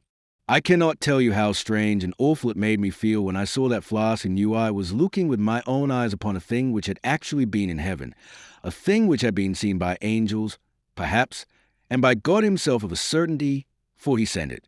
And I was looking upon it. At one time I could have touched it, but I was afraid, for I could not know but that God had touched it. It is most probable that he had. From this flask Clovis had been anointed, and from it all the kings of France had been anointed since. Yes, ever since the time of Clovis, and that was 900 years. And so, as I have said, that flask of holy oil was sent for while we waited. A coronation without that would not have been a coronation at all, in my belief. Now, in order to get the flask, a most ancient ceremonial had to be gone through with. Otherwise, the Abbey of St. Remy, hereditary guardian in perpetuity of the oil, would not deliver it. So, in accordance with custom, the king deputed 5 great nobles to ride in solemn state, and richly armed and accoutred, they and their steeds, to the abbey church as a guard of honor to the Archbishop of Rheims and his canons, who were to bear the king's demand for the oil. When the 5 great lords were ready to start, they knelt in a row and put up the mailed hand before their faces, palm joined to palm, and swore upon their lives to conduct the sacred vessel safely, and safely restored again to the church of St. Remy after the anointing of the king. The archbishop and his subordinates, thus nobly escorted, took their way to St. Remy. The archbishop was in grand costume, with his mitre on his head and his cross in his hand. At the door of St. Remy they halted and formed to receive the holy vial. Soon one heard the deep tones of the organ and of chanting men. Then one saw a long file of lights approaching through the dim church. This august company arrived at the great west door of the cathedral, and as the archbishop entered, a noble anthem rose and filled the vast building. The cathedral was packed with people in thousands. Only a wide space down the center had been kept free. Down this space walked the archbishop and his canons, and after them followed those 5 stately figures in splendid harness, each bearing his feudal banner, and riding. Oh, that was a magnificent thing to see, riding down the cavernous vastness of the building through the rich light streaming in long rays from the pictured windows. Oh, there was never anything so grand. They rode clear to the choir, as much as 400 feet from the door. It was said. Then the archbishop dismissed them, and they made deep obeisance till their plumes touched their horses' necks, then made those proud prancing and mincing and dancing creatures go backward all the way to the door, which was pretty to see and graceful. Then they stood them on their hind feet and spun them around and plunged away and disappeared. For some minutes there was a deep hush, a waiting pause, a silence so profound that it was as if all those packed thousands there were steeped in dreamless slumber. Why, You could even notice the faintest sounds, like the drowsy buzzing of insects. Then came a mighty flood of rich strains from 400 silver trumpets, and then, framed in the pointed archway of the great west door, appeared Joan and the king. They advanced slowly, side by side, through a tempest of welcome, explosion after explosion of cheers and cries, mingled with the deep thunders of the organ and rolling tides of triumphant song from chanting choirs. Behind Joan and the king came the paladin and the banner displayed, and a majestic figure he was, and most proud and lofty in his bearing, for he knew that the people were mocking him and taking note of the gorgeous state dress which covered his armor. At his side was the Sire d'Albret, proxy for the Constable of France, bearing the sword of state. These were followed by the representatives of the ecclesiastical peers, the Archbishop of Reims, and the bishops of Laon, Chalons, Orleans, and one other. Behind these came the grand staff, all our great generals and famous names, and everybody was eager to get a sight of them. Through all the din one could hear shouts all along that told where two of them were. Lie the bastard of Orleans. Satan lie higher forever. The august procession reached its appointed place in time, and the solemnities of the coronation began. They were long and imposing, with prayers and anthems and sermons, and everything that is right for such occasions. And Joan was at the king's side all these hours, with a standard in her hand. But at last came the grand act. The king took the oath. He was anointed with the sacred oil, a splendid personage, followed by train-bearers and other attendants, approached, bearing the crown of France upon a cushion, and kneeling offered it. The king seemed to hesitate. In fact, did hesitate, for he put out his hand, and then stopped with it there in the air over the crown, the fingers in the attitude of taking hold of it. But that was only a moment, though a moment is a notable something when it stops the heartbeat of 20,000 people and makes them catch their breath. Yes, only a moment. Then he caught Joan's eye, and she gave him a look with all the joy of a thankful great soul in it. Then he smiled, and took the crown of France in his hand, and right finely and right royally lifted it up, and set it upon his head. Then what a crash there was! All about us cries and cheers, and the chanting of the choirs and groaning of the organ, and outside the clamoring of the bells and the booming of the cannon. The fantastic dream, the incredible dream, the impossible dream of the peasant child stood fulfilled. The English power was broken, the heir of France was crowned. She was like one transfigured. So divine was the joy that shone in her face as she sank to her knees at the king's feet and looked up at him through her tears. Her lips were quivering, and her words came soft and low and broken. Now, O gentle king, is the pleasure of God accomplished according to his command that you should come to Reims and receive the crown that belongeth of right to you, and unto none other. My work which was given me to do is finished.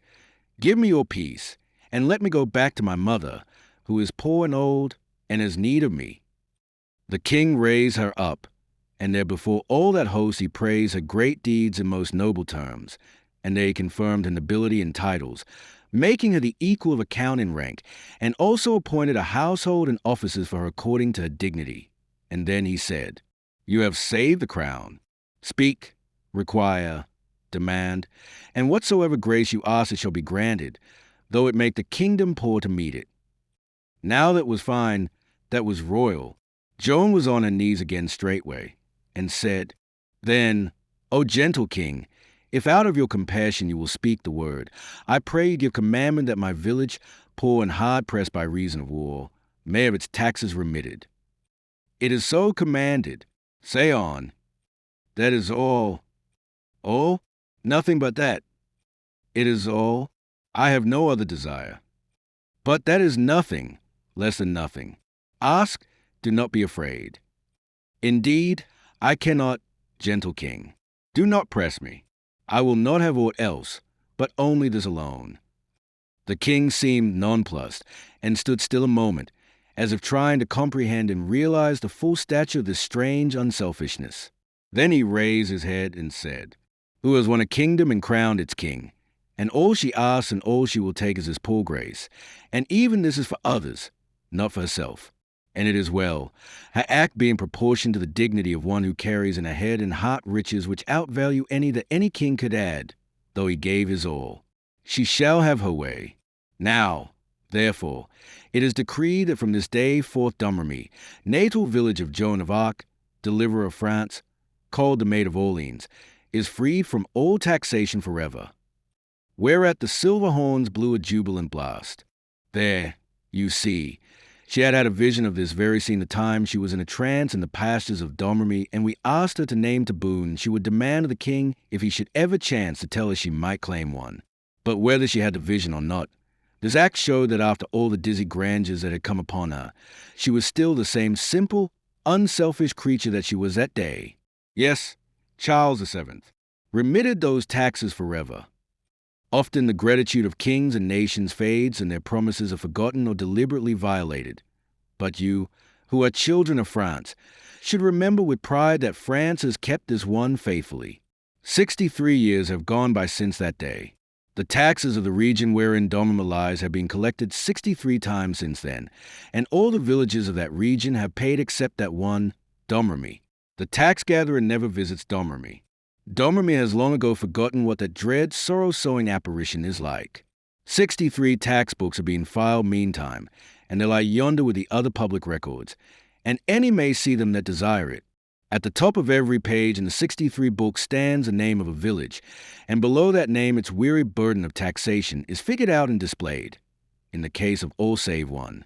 It is true, just as I tell you. In each of the 63 books there is a page headed Domrémy, but under that name not a figure appears. Where the figure should be, there are 3 words written, and the same words have been written every year for all these years. Yes, it is a blank page, with always those grateful words lettered across the face of it, a touching memorial. Thus, how brief it is, yet how much it says. It is the nation speaking. You have the spectacle of that unsentimental thing, a government making reverence to that name and saying to its agent, uncover and pass on. It is France that commands. Yes, the promise is being kept. It will be kept always. Forever was the king's word. 1. At 2 o'clock in the afternoon, the ceremonies of the coronation came at last to an end. Then the procession formed once more, with Joan and the king at its head, and took up its solemn march through the midst of the church, all instruments and all people making such clamor of rejoicing noises as was, indeed, a marvel to hear. And so ended the third of the great days of Joan's life. And how close together they stand. May 8th, June 18th, July 17th. 1. IT was faithfully kept during 360 years or more. Then the overconfident octogenarian's prophecy failed. During the tumult of the French Revolution, the promise was forgotten and the grace withdrawn. It has remained in disuse ever since. Joan never asked to be remembered, but France has remembered her with an inextinguishable love and reverence. Joan never asked for a statue, but France has lavished them upon her. Joan never asked for a church for Domrémy, but France is building one. Joan never asked for saintship, but even that is impending. Everything which Joan of Arc did not ask for has been given her, and with a noble profusion. But the one humble little thing which it did ask for and get has been taken away from her. There is something infinitely pathetic about this. France owes Domrémy 100 years of taxes, and could hardly find a citizen within her borders who would vote against the payment of the debt. Note by the translator. 36 Joan hears news from home. We mounted and rode, a spectacle to remember, a most noble display of rich vestments and nodding plumes. And as we moved between the banked multitudes, they sank down all along abreast of us as we advanced, like grain before the reaper, and kneeling hailed with a rousing welcome the consecrated king and his companion, the deliverer of France. But by and by, when we had paraded about the chief parts of the city and were come near to the end of our course, we being now approaching the archbishop's palace, one saw on the right, hard by the inn that is called the Zebra, a strange thing, 2 men not kneeling but standing. Standing in the front rank of the kneelers, unconscious, transfixed, staring. Yes, and clothed in the coarse garb of the peasantry, these 2. 2 halberdiers sprang at them in a fury to teach them better manners. But just as they seized them, Joan cried out for bay, and slid from a settle and flung her arms about one of those peasants, calling him by all manner of endearing names, and sobbing. For it was her father, and the other was her uncle, Laxart. The news flew everywhere. and shouts of welcome were raised. And in just one little moment, those two despised and unknown plebeians would become famous and popular and envied, and everybody was in a fever to get sight of them and be able to say, all their lives long, that they had seen the father of Joan of Arc and the brother of her mother. How easy it was for her to do miracles like to this. She was like the sun.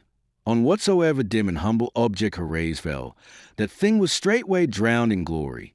All graciously the king said, bring them to me. Give God thanks that you are father to this child, this dispenser of immortalities. You bear a name that will still live in the mouths of men when all the race of kings has been forgotten. It is not meet that you bare your head before the fleeting fames and dignities of a day. Cover yourself. And truly he looked right fine and princely when he said that. Then he gave order that the bailey of Rheims be brought. And when he was come, and stood bent low and bay, the king said to him, these two are guests of France, and bade him use them hospitably. I may as well say now as later, that Papa Doc and Laxart were stopping in that little zebra inn, and that there they remained. Finer quarters were offered them by the bailey, also public distinctions and brave entertainment. But they were frightened at these projects, they being only humble and ignorant peasants. So they begged off, and had peace. They could not have enjoyed such things. Poor souls, they did not even know what to do with their hands, and it took all their attention to keep from treading on them. The bailey did the best he could in the circumstances. He made the innkeeper place a whole floor at their disposal, and told him to provide everything they might desire, and charge all to the city. Also the bailey gave them a horse apiece and furnishings, which so overwhelmed them with pride and delight and astonishment that they couldn't speak a word, for in their lives they had never dreamed of wealth like this, and could not believe, at first, that the horses were real and would not dissolve to a mist and blow away. They could not unglue their minds from those grandeurs, and were always wrenching the conversation out of its groove and dragging the matter of animals into it, so that they could say my horse here, and my horse there and yonder and all around, and taste the words and lick their chops over them, and spread their legs and hitch their thumbs in their armpits, and feel as the good God feels when he looks out on his fleets of constellations plowing the awful deeps of space and reflects with satisfaction that they are his, all his. Well, they were the happiest old children one ever saw, and the simplest. The city gave a grand banquet to the king and Joan in mid-afternoon, and to the court and the grand staff, and about the middle of it Père Doc and Laxart was sent for, but would not venture until it was promised that they might sit in a gallery and be all by themselves and see all that was to be seen and yet be unmolested. And so they sat there and looked down upon the splendid spectacle, and were moved till the tears ran down their cheeks to see the unbelievable honors that were paid to their small darling, and how naively serene and unafraid she sat there with those consuming glories beating upon her. Then out of some remote corner of that vast place there rose a plaintive voice, and in tones most tender and sweet and rich came floating through that enchanted hush our poor old simple son El Arbre Fee Belmont. And then Joan broke down and put her face in her hands and cried. Yes, you see, all in a moment the pomps and grandeurs dissolved away, and she was a little child again herding her sheep with the tranquil pastures stretched about her, and war and wounds and blood and death, and the mad frenzy and turmoil of battle a dream. Ah! That shows you the power of music, that magician of magicians, who lifts his wand and says his mysterious word, and all things real pass away, and the phantoms of your mind walk before you clothed in flesh. That was a king's invention, that sweet and dear surprise. Indeed, he had fine things hidden away in his nature, though one seldom got a glimpse of them, with that scheming Tremouille and those others always standing in the light, and he so indolently content to save himself fuss and argument and let them have their way. At the fall of night, with the Domrémy contingent of the personal staff were with the father and uncle at the inn, in their private parlor, brewing generous drinks and breaking ground for a homely talk about Domrémy and the neighbors, when a large parcel arrived from Joan to be kept till she came. And soon she came herself and sent her guard away, saying she would take one of her father's rooms and sleep under his roof, and so be at home again. We of the staff rose and stood, as was meet, until she made us sit.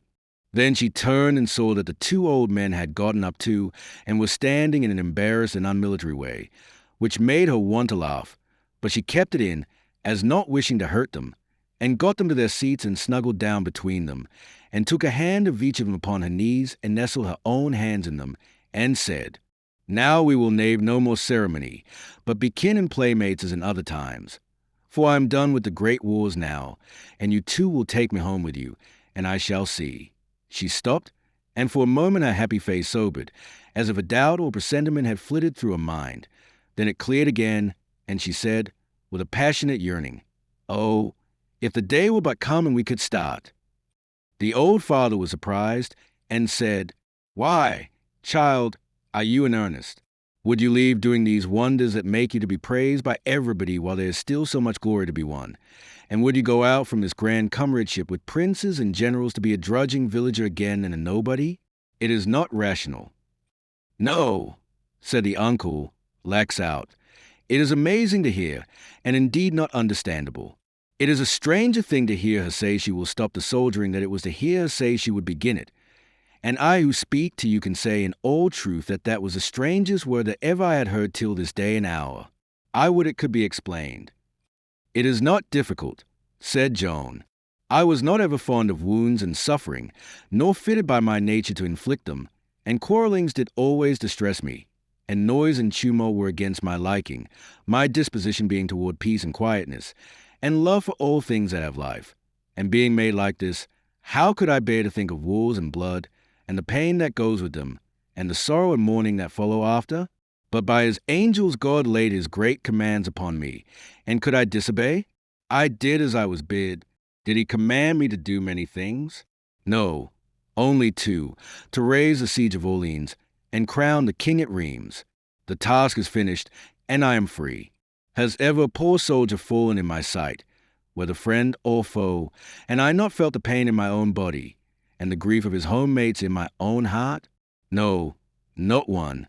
And, oh, it is such bliss to know that my release is won, and that I shall not any more see these cruel things or suffer these tortures of the mind again.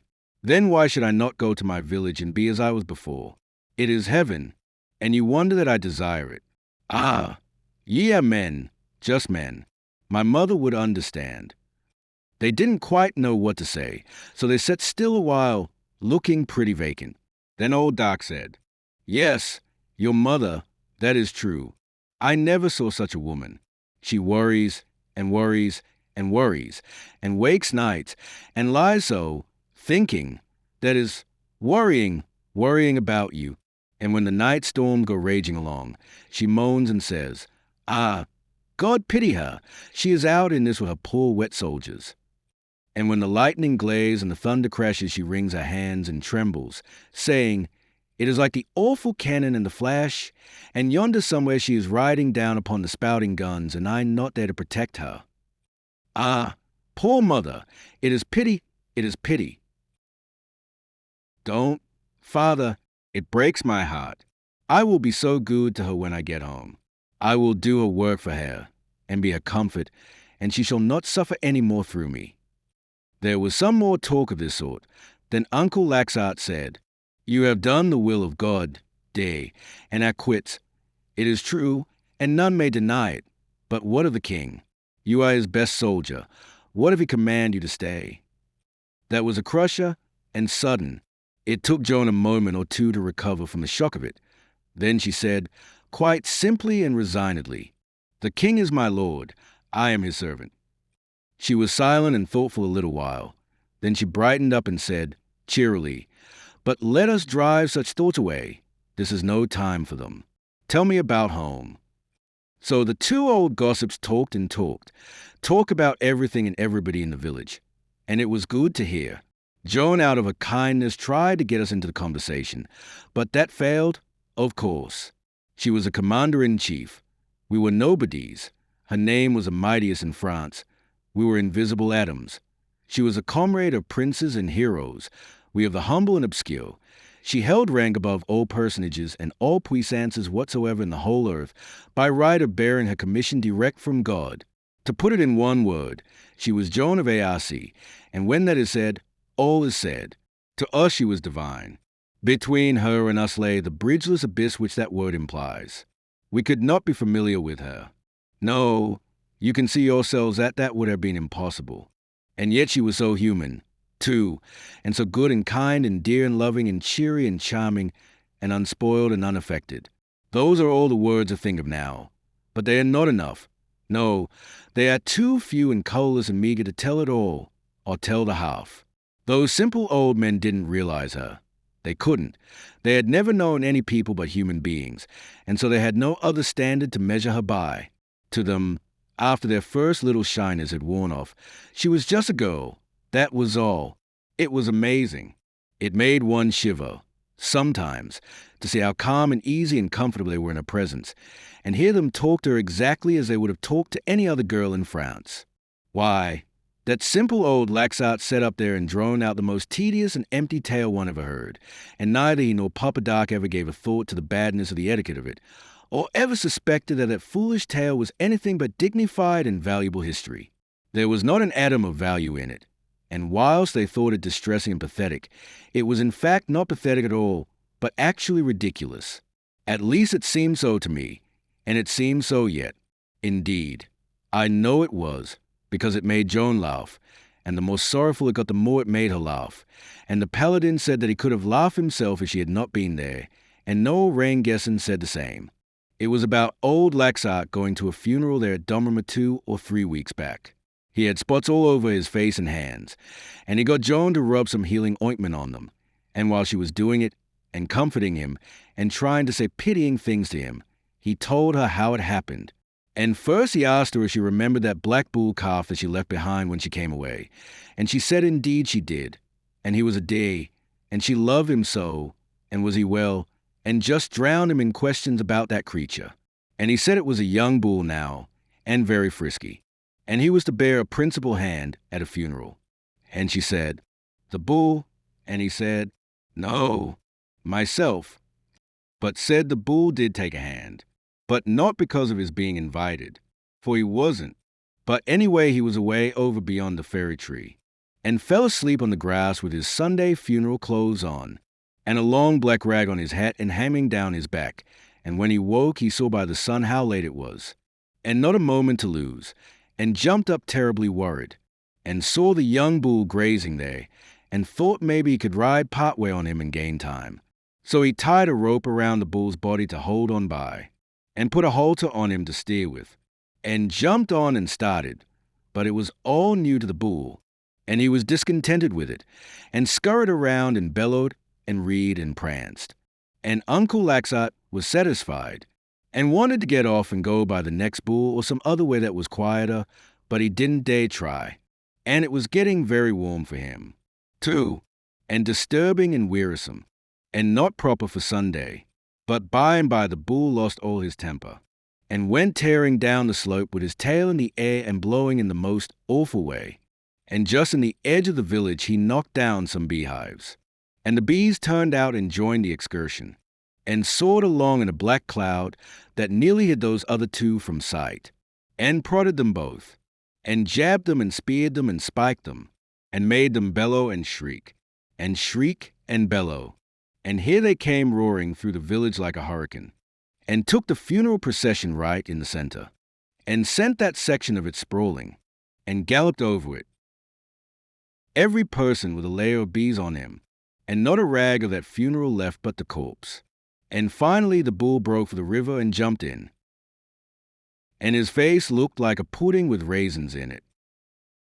What do you reckon she is laughing at?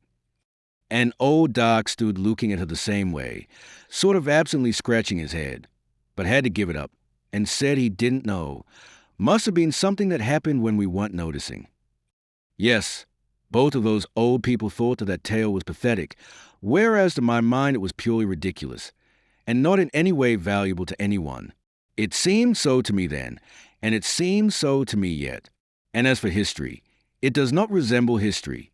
For the office of history is to furnish serious and important facts that teach, whereas a strange and useless event teaches nothing. Nothing that I can see, except not to ride a bull to a funeral, and surely no reflecting person needs to be taught that. 37 again to arms. Now these were nobles, you know, by decree of the king, these precious old infants. But they did not realize it. They could not be called conscious of it. It was an abstraction, a phantom. To them it had no substance. Their minds could not take hold of it. No, they did not bother about their nobility. They lived in their horses. The horses were solid. They were visible facts and would make a mighty stir in Domrémy. Presently something was said about the coronation, and old Doc said it was going to be a grand thing to be able to say, when they got home, that they were present in the very town itself when it happened. Joan looked troubled and said, the old father was embarrassed, now quite visibly embarrassed, and had the air of one who does not quite know what to say. But Joan was looking up in his face, her hands upon his shoulders, waiting. He had to speak, so presently he drew her to his breast, which was heaving with emotion, and he said, getting out his words with difficulty, there, hide your face, child, and let your old father humble himself and make his confession. I, don't you see, don't you understand? I could not know that these grandeurs would not turn your young head. It would be only natural. I might shame you before these great father. And then I was afraid, as remembering that cruel thing I said once in my sinful anger. Oh, appointed of God to be a soldier, and the greatest in the land. And in my ignorant anger I said I would drown you with my own hands if you unsex yourself and brought shame to your name and family. How could I ever have said it? And you so good and dear and innocent. I was afraid, for I was guilty. You understand it now, my child, and you forgive? Do you see? Even that poor groping old land crab, with his skull full of pulp, had pride. Isn't it wonderful? And more, he had conscience. He had a sense of right and wrong, such as it was. He was able to find remorse. It looks impossible. It looks incredible, but it is not. I believe that someday it will be found out that peasants are people. Yes, beings in a great many respects like ourselves. And I believe that someday they will find this out, too, and then, well, then I think they will rise up and demand to be regarded as part of the race, and that by consequence there will be trouble. Whenever one sees in a book or in a king's proclamation those words, a nation, they bring before us the upper classes, only those. We know no other nation. For us and the kings no other nation exists. But from the day that I saw old Doc the peasant acting and feeling just as I should have acted and felt myself, I have carried the conviction in my heart that our peasants are not merely animals, beasts of burden put here by the good God to produce food and comfort for the nation, but something more and better. You look incredulous. Well, that is your training. It is the training of everybody. But as for me, I thank that incident for giving me a better light, and I have never forgotten it. Let me see. Where was I? One's mind wanders around here and there and yonder when one is old. I think I said Joan comforted him. Certainly, that is what she would do. There was no need to say that. She coaxed him and petted him and caressed him, and laid the memory of that old hard speech of his to rest. Laid it to rest until she should be dead. Then he would remember it again. Yes, Lord, how those things sting, and burn, and gnaw, the things which we did against the innocent dead.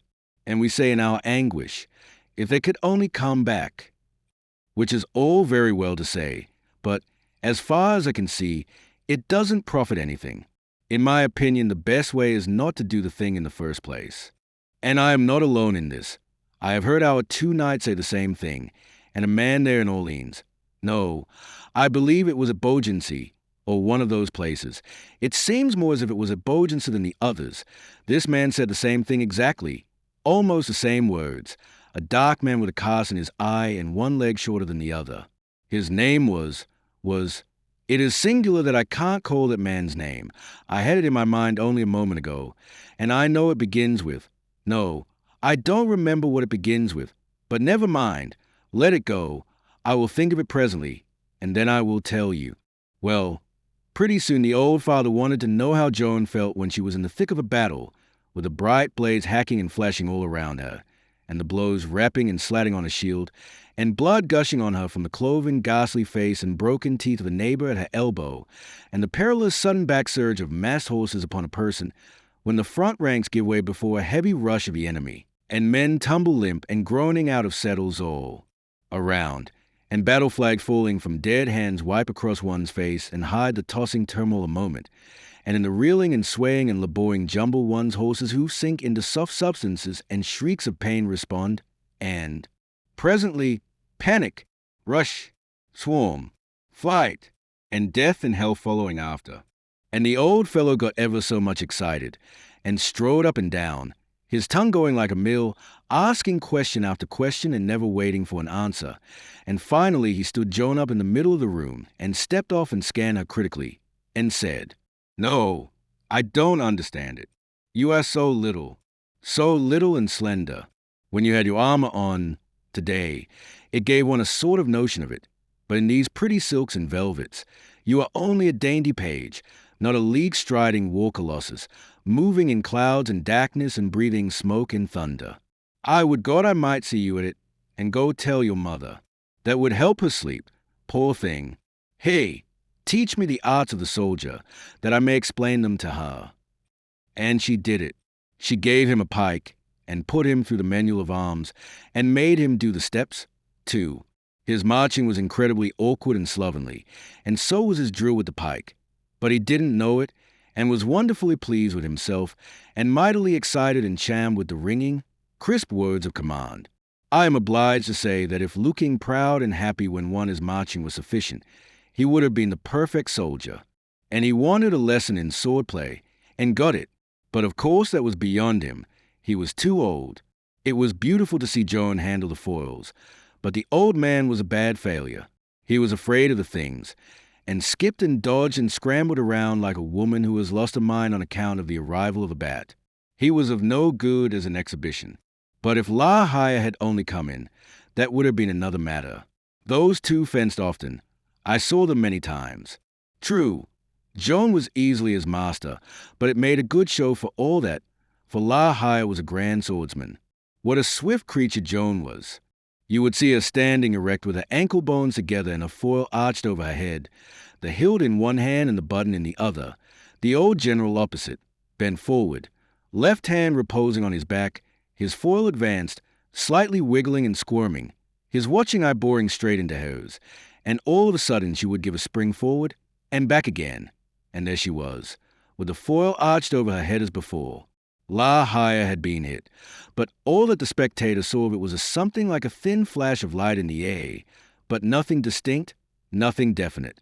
We kept the drinkables moving, for that would please the bailey and the landlord, and old Laxart and Doc got to feeling quite comfortable, but without being what you could call tipsy. They got out the presents which they had been buying to carry home, humble things and cheap, but they would be fine there and welcome. And they gave to Joan a present from Père Fronte and one from her mother, the one a little leaden image of the Holy Virgin, the other half a yard of blue silk ribbon. And she was as pleased as a child, and touched, too, as one could see plainly enough. Yes, she kissed those poor things over and over again, as if they had been something costly and wonderful, and she pinned the Virgin on her doublet, and sent for a helmet and tied the ribbon on that, first one way, then another, then a new way, then another new way, and with each effort perching the helmet on her hand, and holding it off this way and that, and canting her head to one side and then the other, examining the effect, as a bird does when it has got a new bug. And she said she could almost wish she was going to the wars again, for then she would fight with a better courage, as having always with her something which a mother's touch had blessed. Old Laxart said he hoped she would go to the wars again, but home first, for that all the people there were cruel anxious to see her. And so he went on. They are proud of you, dear. Yes, prouder than any village ever was of anybody before. And indeed it is right and rational. For it is the first time a village has ever had anybody like you to be proud of and call its own. And it is strange and beautiful how they try to give your name to every creature that has a sex that is convenient. It is but half a year since you began to be spoken of and left us, and so it is surprising to see how many babies there are already in that region that are named for you. First it was just Joan, then it was Joan Orleans, then Joan Orleans Bogensipatai, and now the next ones will have a lot of towns and the coronation added, of course. Yes, and the animals the same. They know how you love animals, and so they try to do you honor and show their love for you by naming all those creatures after you, insomuch that if a body should step out and call Joan of Arc, come, there would be a landslide of cats and all such things, each supposing it was the one wanted, and all willing to take the benefit of the doubt anyway, for the sake of the food that might be on delivery. The kitten you left behind, the last stray you fetched home, bays you name, now, and belongs to Père Fronte, and is the pet and pride of the village, and people have come miles to look at it and pet it and stare at it and wonder over it because it was Joan of Arc's cat. There was an interruption. It was a messenger from a king, bearing a note for Joan, which I read to her, saying he had reflected and had consulted his other generals, and was obliged to ask her to remain at the head of the army and withdraw her resignation. Also, would she come immediately and attend a council of war? Straightway, at a little distance, military commands and the rumble of drums broke on the still night, and we knew that her guard was approaching. Deep disappointment clouded her face for just one moment, and no more. It passed, and with it the homesick girl, and she was Joan of Arc, commander-in-chief again, and ready for duty. 38, the king cries forward. In MY double quality of page and secretary, I followed Joan to the council. She entered that presence with the bearing of a grieved goddess. What was become of the volatile child that so lately was enchanted with a ribbon and suffocated with laughter over the distress of a foolish peasant who had stormed a funeral on the back of a bee-stung bull? One may not guess. Simply it was gone, and had left no sign. She moved straight to the council table, and stood. Her glance swept from face to face there, and where it fell, these lit it as with a torch, those it scorched as with a brand. She knew where to strike. She indicated the generals with a nod, and said, "My business is not with you. You have not craved a council of war." Then she turned toward the king's privy council, and continued, "No, it is with you. A council of war. It is amazing. There is but one thing to do, and only one, and lo, ye call a council of war. Councils of war have no value but to decide between two or several doubtful courses. But a council of war when there is only one course? Conceive of a man in a boat and his family in the water, and he goes out among his friends to ask what he would better do? A council of war, name of God, to determine what?" She stopped and turned till her eyes rested upon the face of La Tremouille, and so she stood, silent, measuring him, the excitement in all faces burning steadily higher and higher, and all pulses beating faster and faster. Then she said, with deliberation, "Every sane man, whose loyalty is to his king and not a show and a pretense, knows that there is but one rational thing before us, the march upon Paris." Down came the fist of La Hire with an approving crash upon the table. La Tremouille turned white with anger, but he pulled himself firmly together and held his peace. The king's lazy blood was stirred and his eye kindled finely, for the spirit of war was away down in him some way, and a frank, bold speech always found it and made it tingle gladsomely. Joan waited to see if the chief minister might wish to defend his position, but he was experienced and wise, and not a man to waste his forces where the current was against him. He would wait. The king's privity would be at his disposal by and by. That pious fox, the Chancellor of France, took the word now. He washed his soft hands together, smiling persuasively, and said to Joan, "Would it be courteous, Your Excellency, to move abruptly from here without waiting for an answer from the Duke of Burgundy? You may not know that we are negotiating with His Highness, and that there is likely to be a fortnight's truce between us, and on his part a pledge to deliver Paris into our hands without the cost of a blow or the fatigue of a march thither." Joan turned to him and said, gravely, "This is not a confessional, my lord. You are not obliged to expose that shame here." The Chancellor's face reddened, and he retorted, "Shame? What is there shameful about it?" Joan answered in level, passionless tones. One may describe it without hunting far for words. "I knew of this poor comedy, my lord, although it was not intended that I should know. It is to the credit of the devisers of it that they tried to conceal it. This comedy whose text and impulse are describable in 2 words. The Chancellor spoke up with a fine irony in his manner. "Indeed? And will Your Excellency be good enough to utter them?" Cowardice and treachery. The fists of all the generals came down this time, and again the king's eye sparkled with pleasure. The Chancellor sprang to his feet, and appealed to His Majesty. But the king waved him to his seat again, saying, The Chancellor sat down trembling with indignation, and remarked to Joan, "Out of charity I will consider that you did not know who devised this measure which you condemn in so candid language." "Save your charity for another occasion, my lord," said Joan, as calmly as before. Whenever anything is done to injure the interests and degrade the honor of France, all but the dead know how to name the two conspirators in chief. It is not an insinuation, my lord, said Joan placidly. It is a charge. I bring it against the king's chief minister and his chancellor. From the first, we have been hindered by this policy of shilly-shally, this fashion of counseling and counseling and counseling where no counseling is needed, but only fighting. We took Orleans on the 8th of May, and could have cleared the region round about in 3 days and saved the slaughter of Patay. We could have been in Rheims 6 weeks ago, and in Paris now, and would see the last Englishman pass out of France in half a year. But we struck no blow after Orleans, but went off into the country. What for? Ostensibly to hold councils, really to give Bedford time to send reinforcements to Talbot, which he did, and Patay had to be fought. After Patay, more counseling, more waste of precious time. Oh, my king, I would that you would be persuaded. She began to warm up. Now, once more we have our opportunity. If we rise and strike, all is well. Bid me march upon Paris. In 20 days it shall be yours, and in 6 months all France. Here is half a year's work before us.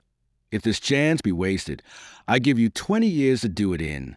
Speak the word, O gentle king, speak but the one. I cry you mercy, interrupted the chancellor, who saw a dangerous enthusiasm rising in the king's face. March upon Paris? Does your excellency forget that the way bristles with English strongholds?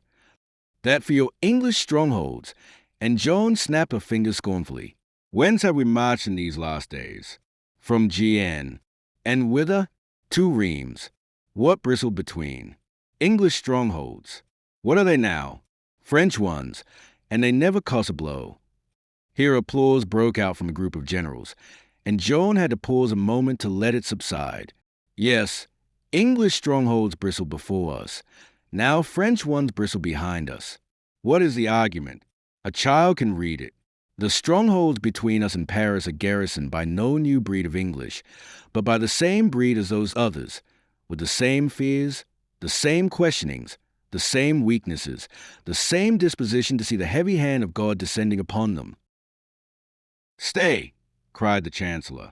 It would be madness to put our affront upon His Highness the Duke of Burgundy, by the treaty which we have every hope to make with him. Oh, the treaty which we hope to make with him. He has scorned you for years and defied you. Is it your subtle persuasions that have softened his manners and beguiled him to listen to proposals?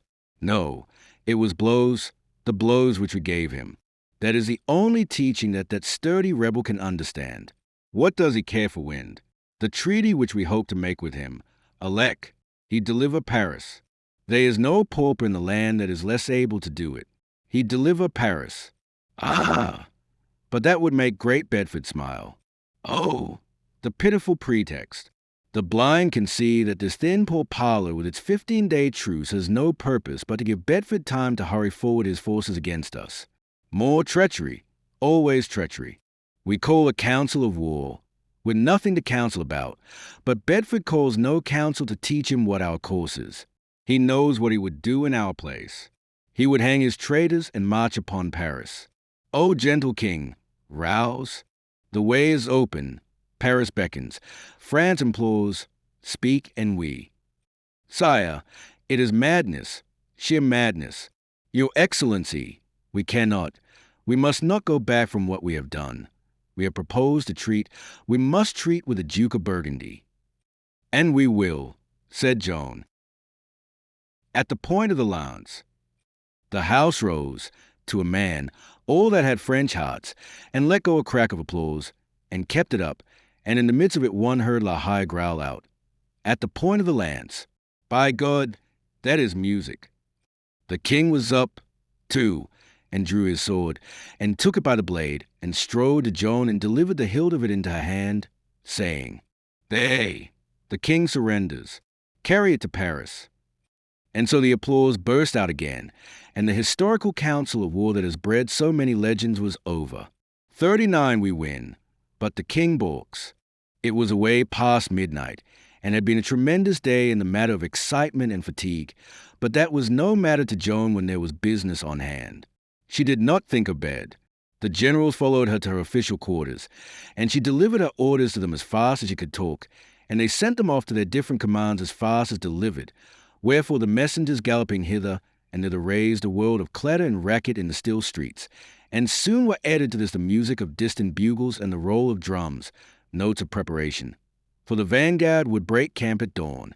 The generals were soon dismissed, but I wasn't, nor Joan, for it was my turn to work. Now. Joan walked the floor and dictated a summons to the Duke of Burgundy to lay down his arms and make peace and exchange pardons with the king. Or, if he must fight, go fight the Saracens. Pardonnez-vous Eluan, elle ordre de bon siliger, entirement, ainsi que doivent faire les chrétiens, et Illinois vous plate de Garoya, alles contre les Saracens. It was long, but it was good and had the sterling ring to it. It is my opinion that it was as fine and simple and straightforward and eloquent a state paper as she ever uttered. It was delivered into the hands of a courier, and he galloped away with it. The Joan dismissed me, and told me to go to the inn and stay, and in the morning give to her father the parcel which he had left there. It contained presents for the Domrémy relatives and friends, and a peasant dress which she had bought for herself. She said she would say good-bye to her father and uncle in the morning, if it should still be their purpose to go, instead of tarrying a while to see the city. I didn't say anything, of course, but I could have said that wild horses couldn't keep those men in that town half a day. They waste the glory of being the first to carry the great news to Domrémy, the taxes remitted forever, and hear the bells clang and clatter, and the people cheer and shout? Oh, not they. Patay and Orleans and the coronation were events which in a vague way these men understood to be colossal, but they were colossal myths, films, abstractions. This was a gigantic reality. When I got there, do you suppose they were abed? Quite the reverse. They and the rest were as mellow could be, and the paladin was doing his battles in great style, and the old peasants were endangering the building with their applause.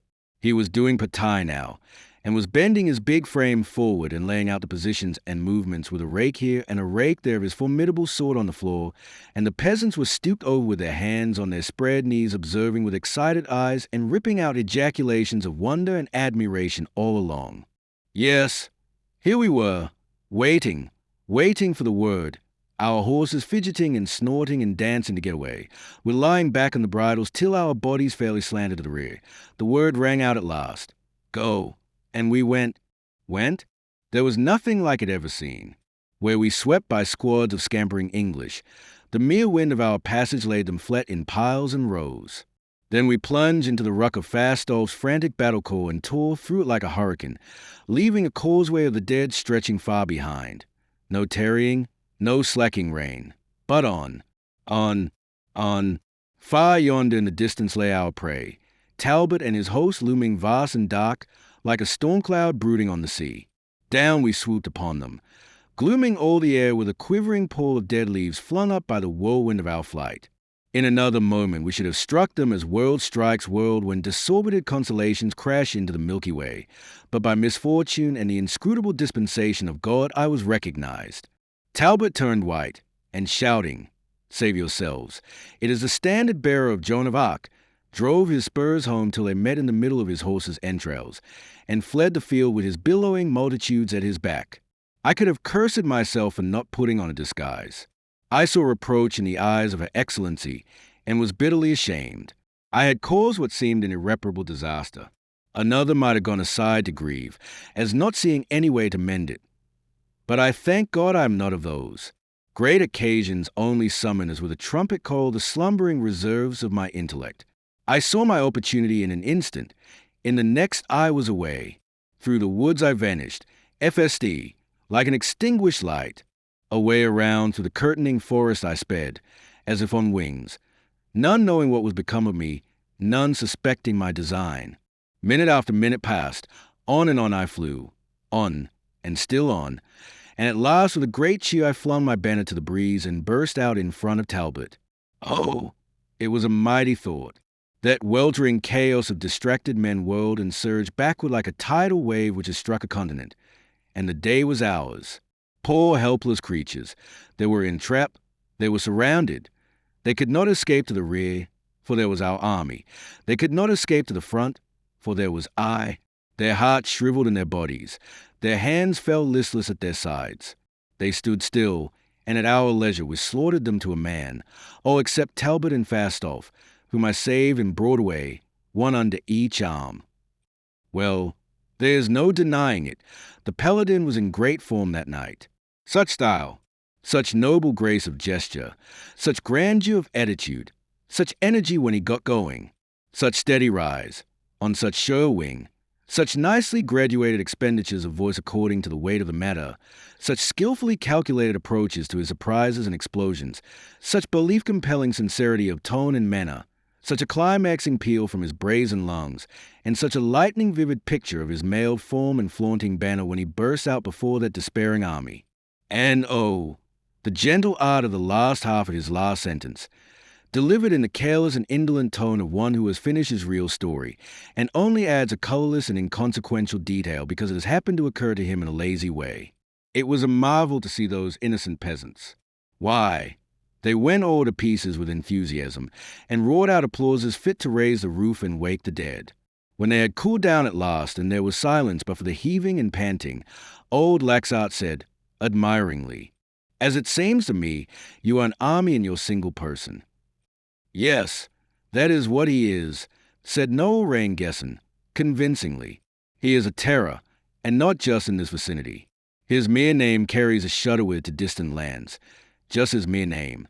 And when he frowns, the shadow of it falls as far as Rome, and the chickens go to roost an hour before scheduled time. Yes, and some say, Noel Raingesson, you are preparing yourself for trouble. I will say just one word to you, and it will be to your advantage too. I saw that the usual thing had got a start. No man could prophesy when it would end. So I delivered Joan's message and went off to bed. Joan made her goodbyes to those old fellows in the morning, with loving embraces and many tears, and with a packed multitude for sympathizers, and they rode proudly away on their precious horses to carry their great news home. I had seen better riders. Some will say that, for horsemanship was a new art to them. The vanguard moved out at dawn and took the road, with bands braying and banners flying. The second division followed at 8. Then came the Burgundian ambassadors, and lost us the rest of that day and the whole of the next. But Joan was on hand, and so they had their journey for their pains. The rest of us took the road at dawn, next morning, July 20th, and got how far? 6 leagues. Tremley was getting in his sly work with the vacillating king. You see, the king stopped at Saint-Marcoul and prayed 3 days. Precious time lost. For us, precious time gained for Bedford. He would know how to use it. We could not go on without the king. That would be to leave him in the conspirators' camp. Joan argued, reasoned, implored, and at last we got underway again. Joan's prediction was verified. It was not a campaign. It was only another holiday excursion. English strongholds lined our route. They surrendered without a blow. We garrisoned them with Frenchmen and passed on. Bedford was on a march against us with his new army by this time, and on the 25th of July the hostile forces faced each other and made preparation for battle. But Bedford's good judgment prevailed, and he turned and retreated toward Paris. Now was our chance. Our men were in great spirits. Will you believe it? Our poor stick of a king allowed his worthless advisers to persuade him to start back for Gien, whence he had set out when we first marched for Reims and the coronation. And we actually did start back. The 15-day truce had just been concluded with the Duke of Burgundy, and we would go and tarry at Gien until he should deliver Paris to us without a fight. We marched to Bray. Then the king changed his mind once more, and with it his face toward Paris. Joan dictated a letter to the citizens of Reims to encourage them to keep heart in spite of the truce, and promising to stand by them. She furnished them the news herself that the king had made this truce, and in speaking of it she was a usual frank self. She said she was not satisfied with it, and didn't know whether she would keep it or not. That if she kept it, it would be solely out of tenderness for the king's honor. All French children know those famous words. How naive they are. De cette trive qui a eat fate, Jeni sways pa contente, et Jeni seis a J la tiendrai. Si J la tiens, si seis omen polgada Eleanor du Roy. But in any case, She said she would not allow the blood royal to be abused, and would keep the army in good order and ready for work at the end of the truce. Poor child, to have to fight England, Burgundy, and a French conspiracy all at the same time. It was too bad. She was a match for the others, but a conspiracy, nobody is a match for that, when the victim that is to be injured is weak and willing. It grieved her, these troubled days, to be so hindered and delayed and baffled, and at times she was sad, and the tears lay near the surface. Once, talking with a good old faithful friend and servant, the bastard of Orleans, she said, if it might but please God to let me put off the steel raiment and go back to my father and my mother, and tend my sheep again with my sister and my brothers, who would be so glad to see me. By the 12th of August we were camped near Dampmartin. Later we had a brush with Bedford's Rigaud, and had hopes of a big battle on the morrow, but Bedford and all his force got away in the night and went on toward Paris. Charles sent heralds and received the submission of Beauvais. The Bishop Pierre cautioned that faithful friend and slave of the English was not able to prevent it, though he did his best. He was obscure then, but his name was to travel round the globe presently, and live forever in the curses of France. Bear with me now, while I spit in fancy upon his grave.